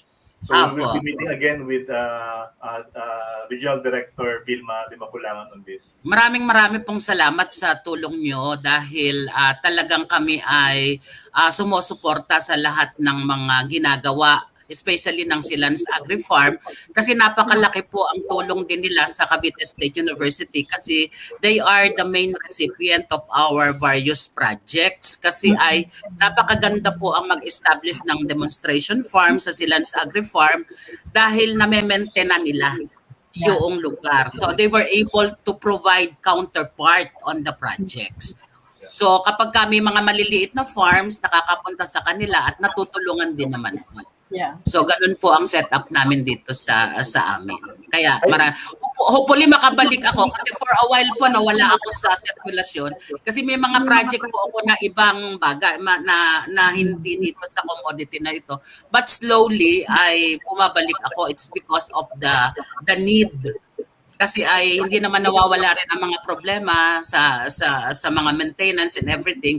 So we really need to go back para makatulong pa sa mas madaming mga farmers. Malapit lang din ako doon. Mga ilang add ko lang nga pala doon sa mga produkto na produce kasi we will all experience na mayroong maliliit na bunga o kaya tinamaan ng sakit o kaya hindi masyado maganda yung bunga. Yes. Ang pwede pong gawin pa dyan, fermented fruit juice, no? Yung pong lalagyan lang ng molasses para maging foliar po ito. So, maganda po itong dragon fruit dahil gamit lahat ng ano eh. May isang tanong doon, tungkol doon sa pag-share. Especially Cavite State University po, we are sharing our technology to those interested individuals. Meron po kaming recipient ng technology na nanggaling sa Batangas. Nakapag-establish na rin po kami doon in collaboration with DOST Provincial Office of Batangas. So way back siguro 2016 pa yon, 2016 pa sa Santo Tomas, Batangas. Especially nag-expire na po ang intellectual property ng mga products namin. So this is part of the public good. Pero kahit dati pa, kahit may protection pa, basta farmers ang makikinabang ay ibinibigay po namin ito ng libre through our extension services. So very supportive po ang aming extension services sa mga ganitong mga activities.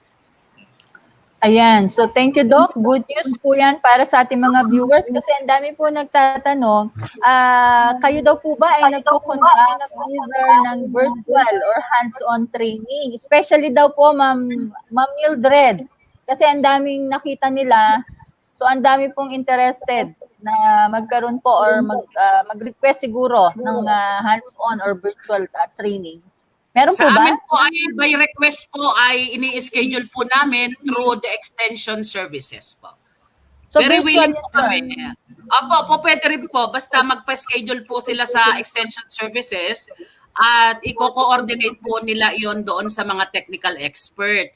Kahapon lamang may dalawang dumirekta sa akin, although medyo malapit siya dito sa aking lugar. So maybe on that case, po pwede naman ako na mag-schedule din. Medyo punong-puno lang po schedule natin dito. Pero with proper scheduling, ma-accommodate po natin lahat yan. Yeah, pero may minimum of number of packs po ba kayo? Kasi baka mamaya, no, individually, no? So we can coordinate po kayo para niyan, sir. Opo, sige po. I-arrange po lahat yan ng extension service namin through, lalo na sa mga fit center, kung may fit center po yung lugar nila, madali pong mag-coordinate po sa amin. Ayan. How about kay Ma'am Mildred? Yung group po ninyo? Kasi ang dami, no? Lahat. Opo, dati po ginagawa na po ni Mami yun. Meron pa nga rin pong video yata na nagawa with regards to ano yung mga pwedeng gawin nila for yung mga surplus na fruits po. Yes, magsasakang scientista si Ma'am Edith eh. Kaya tumutulong talaga siya.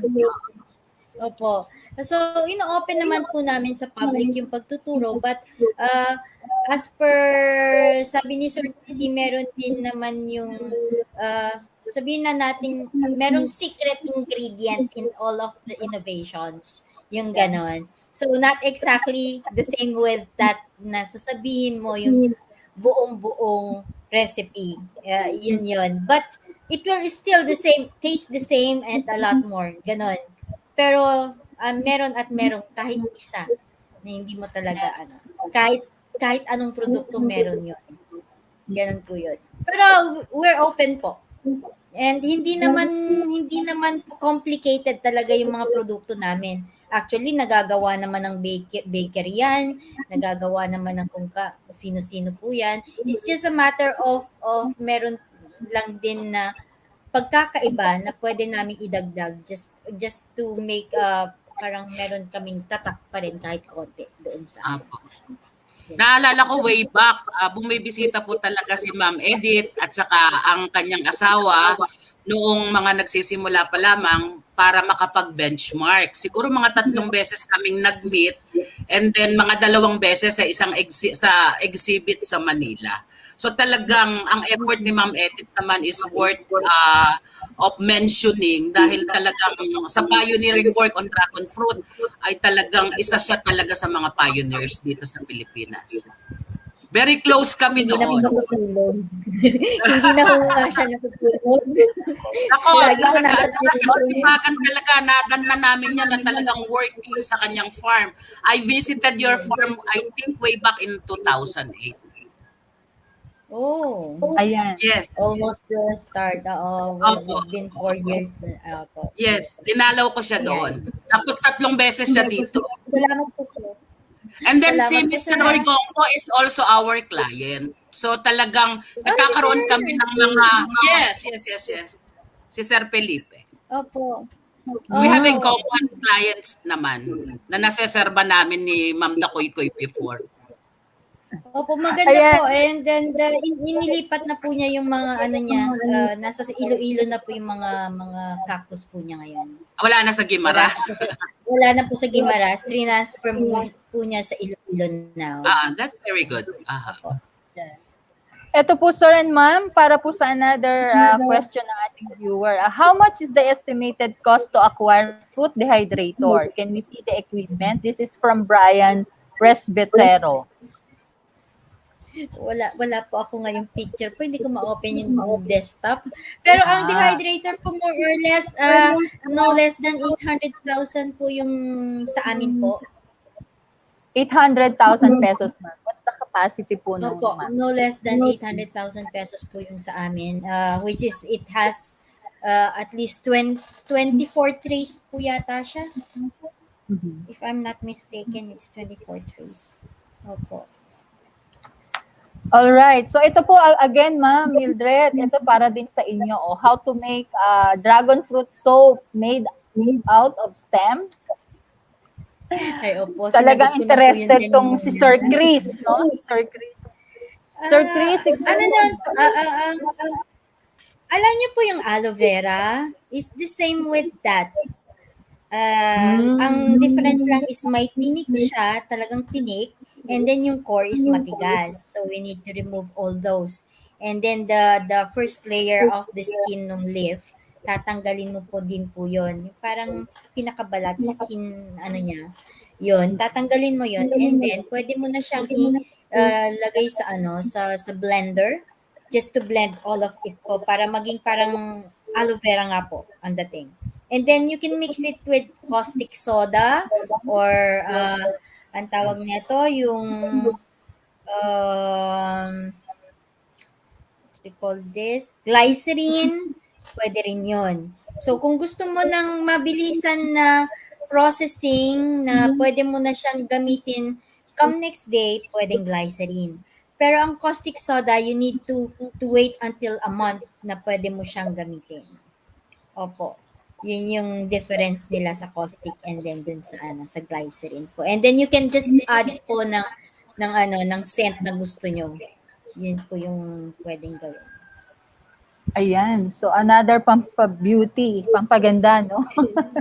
Opo, marami na rin po lalabas out of actually we are in collaboration with CLSU and meron ng mga some na mga bagong innovations na ilalabas na po with regards to dragon fruit peel. So para hindi na po masayang yung mga peels natin, yun, dun na po namin inilagay. So meron na po tayong magiging pang sa beauty, meron na rin pang natin vitamins and all that.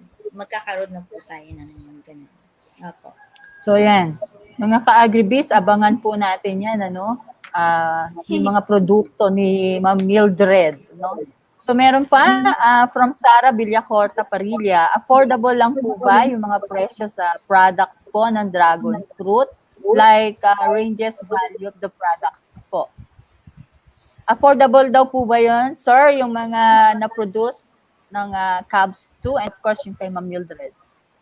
Ano po yung price range? Siyempre, iba-iba kasi iba-iba yung produkto eh. Yes po naman, especially yung noong nanggaling sa Cavite State kasi we are non-profit naman. Although nag-iiba kasi ang presyo kapag individual producers na eh. Pero I believe it's affordable naman. Plus the fact na matatapatan naman ng quality ng product yung ibabayad. Yes. True, sir. I think yung product ng Ilocos is very affordable. May lumabas nga po pala isang produkto ang Mariano Marcos, yung pink noodles. So I think that is one of the banner product of Mariano Marcos State University. Sana masuportahan din po yung produkto na yon dahil yun po ay isa sa mga ipinopropose ng MMSU for the Ilocos region. Okay, so Sir Basil, this is for you. May balita po ba from your organization about the production manual ng dragon fruit? Sir, nanood siya last week. Di ba? Nabanggit niyo to eh. Sorry, wala pa akong response na nakakuha. But if I-follow up ko yung nagawa na kasi yun, no? So it's being reviewed by ATI, Agriculture Training Institute, para maganda po yun. And then we will be working with DTI naman para sa printing. So we will provide this to you. Gusto ko sana i-share yung slide ko eh. Kasi may ginagawa kami, napakita namin kay Secretary Dar. Kung pwede lang, pakita ko lang itong screen. Sige, sir. Team, may isa-share si Sir Basil lang. Can you see it ba? Wala siya, sir, sa screen natin. Wala Ayan. ba? Ayan. Yes. Wow, ganda. Dried Ganda, chips. no? Ganda. Si Chairman and President Matt Maderaso gumawa nito together with si Justino. So we presented this to Secretary William Dar during our meeting last week lang. So excited na kami na ma-out sa market ito. Yeah. Nice. Ganda ng packaging, sir. Pang-export na. Pwede na sa international market. Pero dito muna sa atin, no? Tignan natin muna yan. Okay, so meron pa po ba ibang questions? Yeah. Go ahead, ma'am. Mimi? Pwede natin i-try, sir. Yung sinabi ko po sa inyo, nag-usap tayo nila sir kahapon. Sa exportation. Hindi lang naman po yung fresh dragon fruit po ang hinahanap niya. Pwede po kahit ano pong product. Tama po, pwede po sa export. Holland po tayo. Holland tayo. Yes, sir. Ito po, galing may follow-up. Wow. Sir, yung juice masarap yung... Meron pa, Sir Basil, since aware po kayo doon sa mga, I think aware po kayo doon sa mga crop insurance, may follow-up question po si Brian. Is dragon fruit farming qualified for crop insurance since threat of disease, specifically fungus, is very present? Yes, of course. Qualified tayo. I think nung dati parang 2% yata yun of the biological asset value. So, yun po yata yung premium na pinabayaran. Yeah, and dragon fruit naman po is included na sa high value, di ba? High value crops. Kaya kasama na po ito doon sa ating insurance under PCIC. Yes, ma'am, tama po. Opo. Thank you, Sir Basil. Meron pa po ba mga additional question, team? Ayan, from Miss Edna Castillo. Pwede rin po bang pitasin? What is DF? Na near to ripe pa lang po. Dragon fruit yan. Mag-iiba po ba sa sweetness ng fruit na ripe sa puno? Sinong nito? Wala na. Hindi siya yung hinog na hinog, Sir Basil, no? Hindi po ba yung dragon fruit dapat pinipitas mo to is yung red, Usually ganun po ang supposed to be dapat. Kung kailan red na siya, yung fully matured na red, yun po ang talagang perfect time para ito ay i-harvest. Kasi this is actually considered as a non-climacteric fruits. Ang ibig sabihin, hindi nagpa-progress supposed to be ang kanyang ripening. But however, merong mga instances kasi lalo na kung itinatravel ng malayo, ay ina-harvest din nila nung medyo manibalang pa kung sa tawagin natin sa iba. Hindi ko lang pa monitor from the point na pagdadalhan nila kung ano ang status ng sweetness. Kasi siyempre, tinatransport nila yon. Pero supposed to be ang ideal is fully matured na red na talaga. Ma'am, Mimi, nung nag-export Yes, sir. tayo sa Canada, anong matured, red na ba siya or mere? Hindi po, sir. Kinuha pa rin namin yung exact timing po na exact na alam na natin na fully matured yung prutas, pero may pagka-ready, may pagka-greenish pa rin. Pero nakikita mo na siya na may mga pinkish na nag-i-start na siya. Doon po namin siya hina-harvest. Kasi yung layo ng pupuntahan niya, kailangan meron siyang leeway hanggang sa pag nakarating na siya doon, it's better na po magiging okay na yung prutas pa rin, fresh pa rin yung fruit pagdating po doon. And besides, hindi rin po kasi by ship yung pagpapadala, kundi by plane. So, overnight po yung travel nung prutas. So, ang reaction naman nila doon sa Canada, okay naman daw po. Kasi nakuha na yung tamang maturity ng prutas bago siya pinitas. So, nagiging ready siya. So, nararipen na siya. Maganda pa rin naman po. Nagre-range siya ng yung sweetness niya is around ano yung sinabi? 14 to 16. Umaabot din ng 17 bricks. Okay. So, at least okay pa rin yun compared to the white na variety. Opo. Yan. Yan po, ma'am.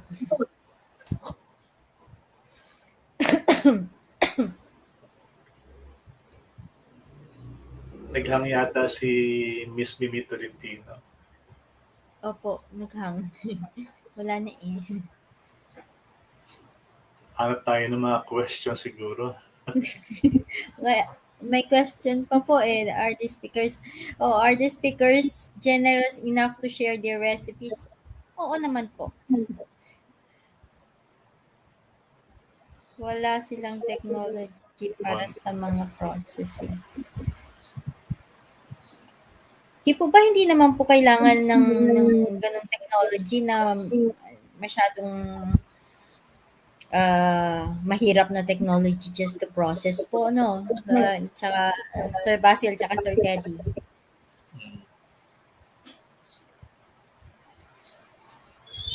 Actually kung may farm ka, pwede ka namang mag-develop ng sarili mo. Ang baseline mo yung mga other sources, but you can formulate your own. Yes. Madali namang yung mag-comply lang. Kasi meron akong tanong na ipinadala sa akin, yung compliance with BFAD and yung mga health protocols, etc. It will follow kung talagang desidido ka na magtayo ng kahit small scale processing and you want it to be recognized. So mag-a-apply ka for accreditation. So ang BFAD po, ang Department of Health, ay meron pong mga protocols on na dapat ay sundin, especially yung compliance natin with the Food Safety Act of 2013. Yes, sir. Opo. Ito po yun. Actually, kaka-renew lang namin po yung BFAD namin. Yes po. Opo. Affordable lang po ang presyo sa products ng dragon fruit. Price range. Actually, affordable. Affordable naman po sila. Meron po, gumagawa po kami kahit dragon fruit loaf po. Gumagawa rin po kami. Pang personal lang. Kinakain lang pag sa umaga. Yung jam ang gusto ko, jam. Masarap yung jam. Ayan. Magkano ba ang mga Sir jam Teddy. ngayon? Magkano ba Si Sir selling Teddy natin? po. Wala po. Nagra-range po ng 50 to 70 kaya lang hindi kami nakapagtuloy ng processing kasi nga kami ay research purposes lamang for market study. So, nagdedepende po kasi yan sa current price ng raw material. So, nag-iiba-iba. Yes. So, affordable. Pero di ba Affordable naman. Pero di ba so far naman po hindi naman po ganun kadaming raw mats ang need mo to make something out of the dragon fruit kasi ang pinaka main raw material natin is dragon fruit nga. So basically hindi tayo naglalagay ng marami just to cover up the dragon fruit itself, di po ba? Yeah. Oh. Yun. Andiyan na po si Ma'am.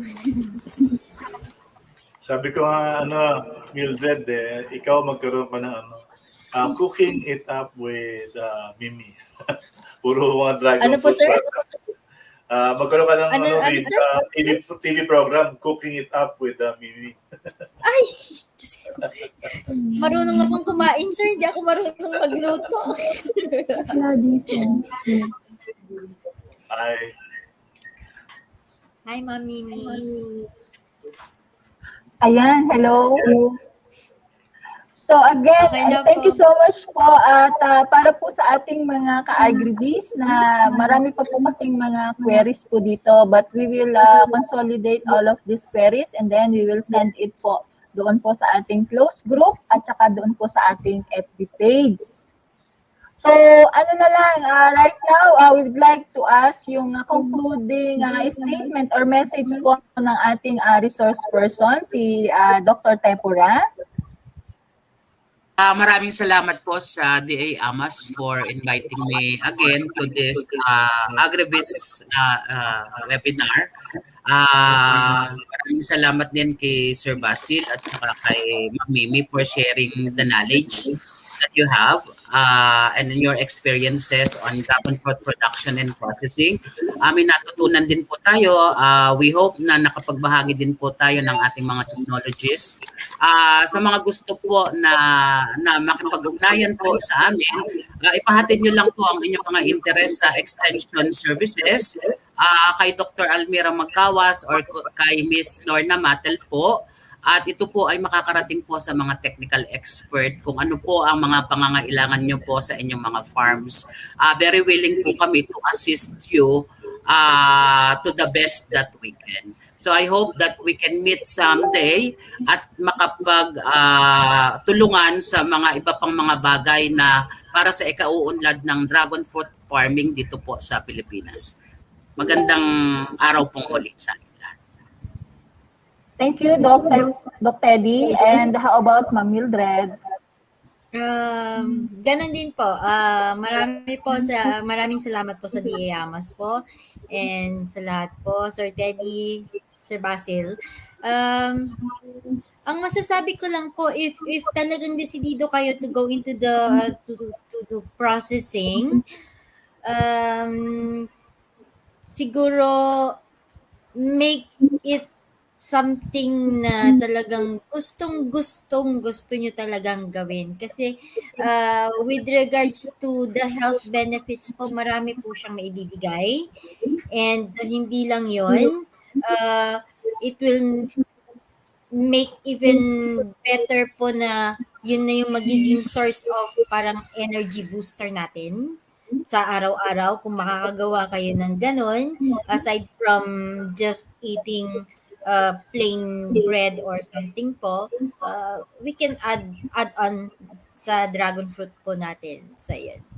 Salamat po. Thank you, Ma'am Mildred. And finally, si Sir Basil. Meron din ako. Nagulat ako.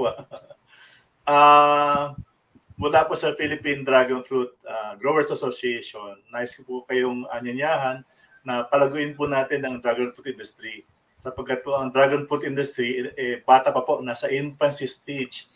At ang ating pong position or competitive position is favorable. Maganda po ang ating lokasyon, maganda po ang klima sa ating bansa.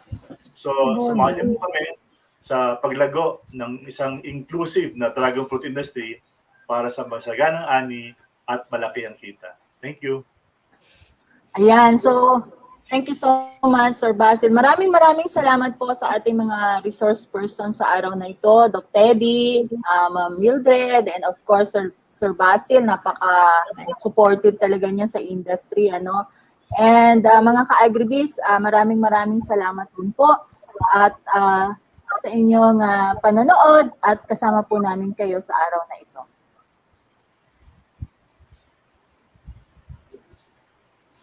Okay, so this certificate just presents our thanksgiving and acknowledging yung ating support ng ating mga resource persons. And we will send it sa na lang po, sa courier sa ating mga resource persons. Thank you so much po again. Thank you so much po. So, mga ka-Agribiz, ang iba pa pong mga questions na hindi po natin nasagot ng live ay aming pong i-consolidate katulad ng nabanggit ko kanina lang at ipapadala po sa ating mga resource speakers para po mabigyan ng nararapat na kasagutan. Ang kanila naman po mga tugon ay i-upload sa ating KADIWA Agribiz Webinar Closed Group. Ganon din po. Para sa mga nagtatanong ng copy ng presentation ng ating mga speakers, ito rin po ay i-upload ng aming team sa nasabing closed group. Kaya maging member po ng aming KADIWA Agribiz closed group upang maging updated po sa iba pang mga announcements. You may request for membership by clicking this link po, www.facebook.com/groups KADIWA Agribiz Webinar. So isa na naman pong makabuluhang talakayan ang ating natunghayan sa araw na ito mga ka-Agribiz. Muli, paalala lamang po upang makakuha ng e-certificate, kailangan po na kayo ay nakapagtala sa ating online attendance sheet. At ang e-certificate ay may issue lamang kung kayo po ay nakakuha ng at least 60% na score mula sa aming online quiz. Ito po ay ipapadala sa inyong registered email address. Kaya siguraduhin pong tama ang inyong mga email addresses na nakalagay sa ating attendance sheet. Makalipas lamang po ang 3 hanggang 4 na araw pagkatapos po ng ating webinar. Kaya siguraduhin po ninyo, again, paulit-ulit kami kasi dami-dami nagtatanong e-certificate, tama ang inyong email address na nakaregister. So maraming salamat po sa inyong napakahalagang tips. Again, maraming salamat po sa ating mga resource persons. At ako po si Mimi Tolentino at samahan niyo po kami sa mga susunod na episode dito sa KADIWA Agribiz Webinar, Talakayang Ani at Magandang Kita.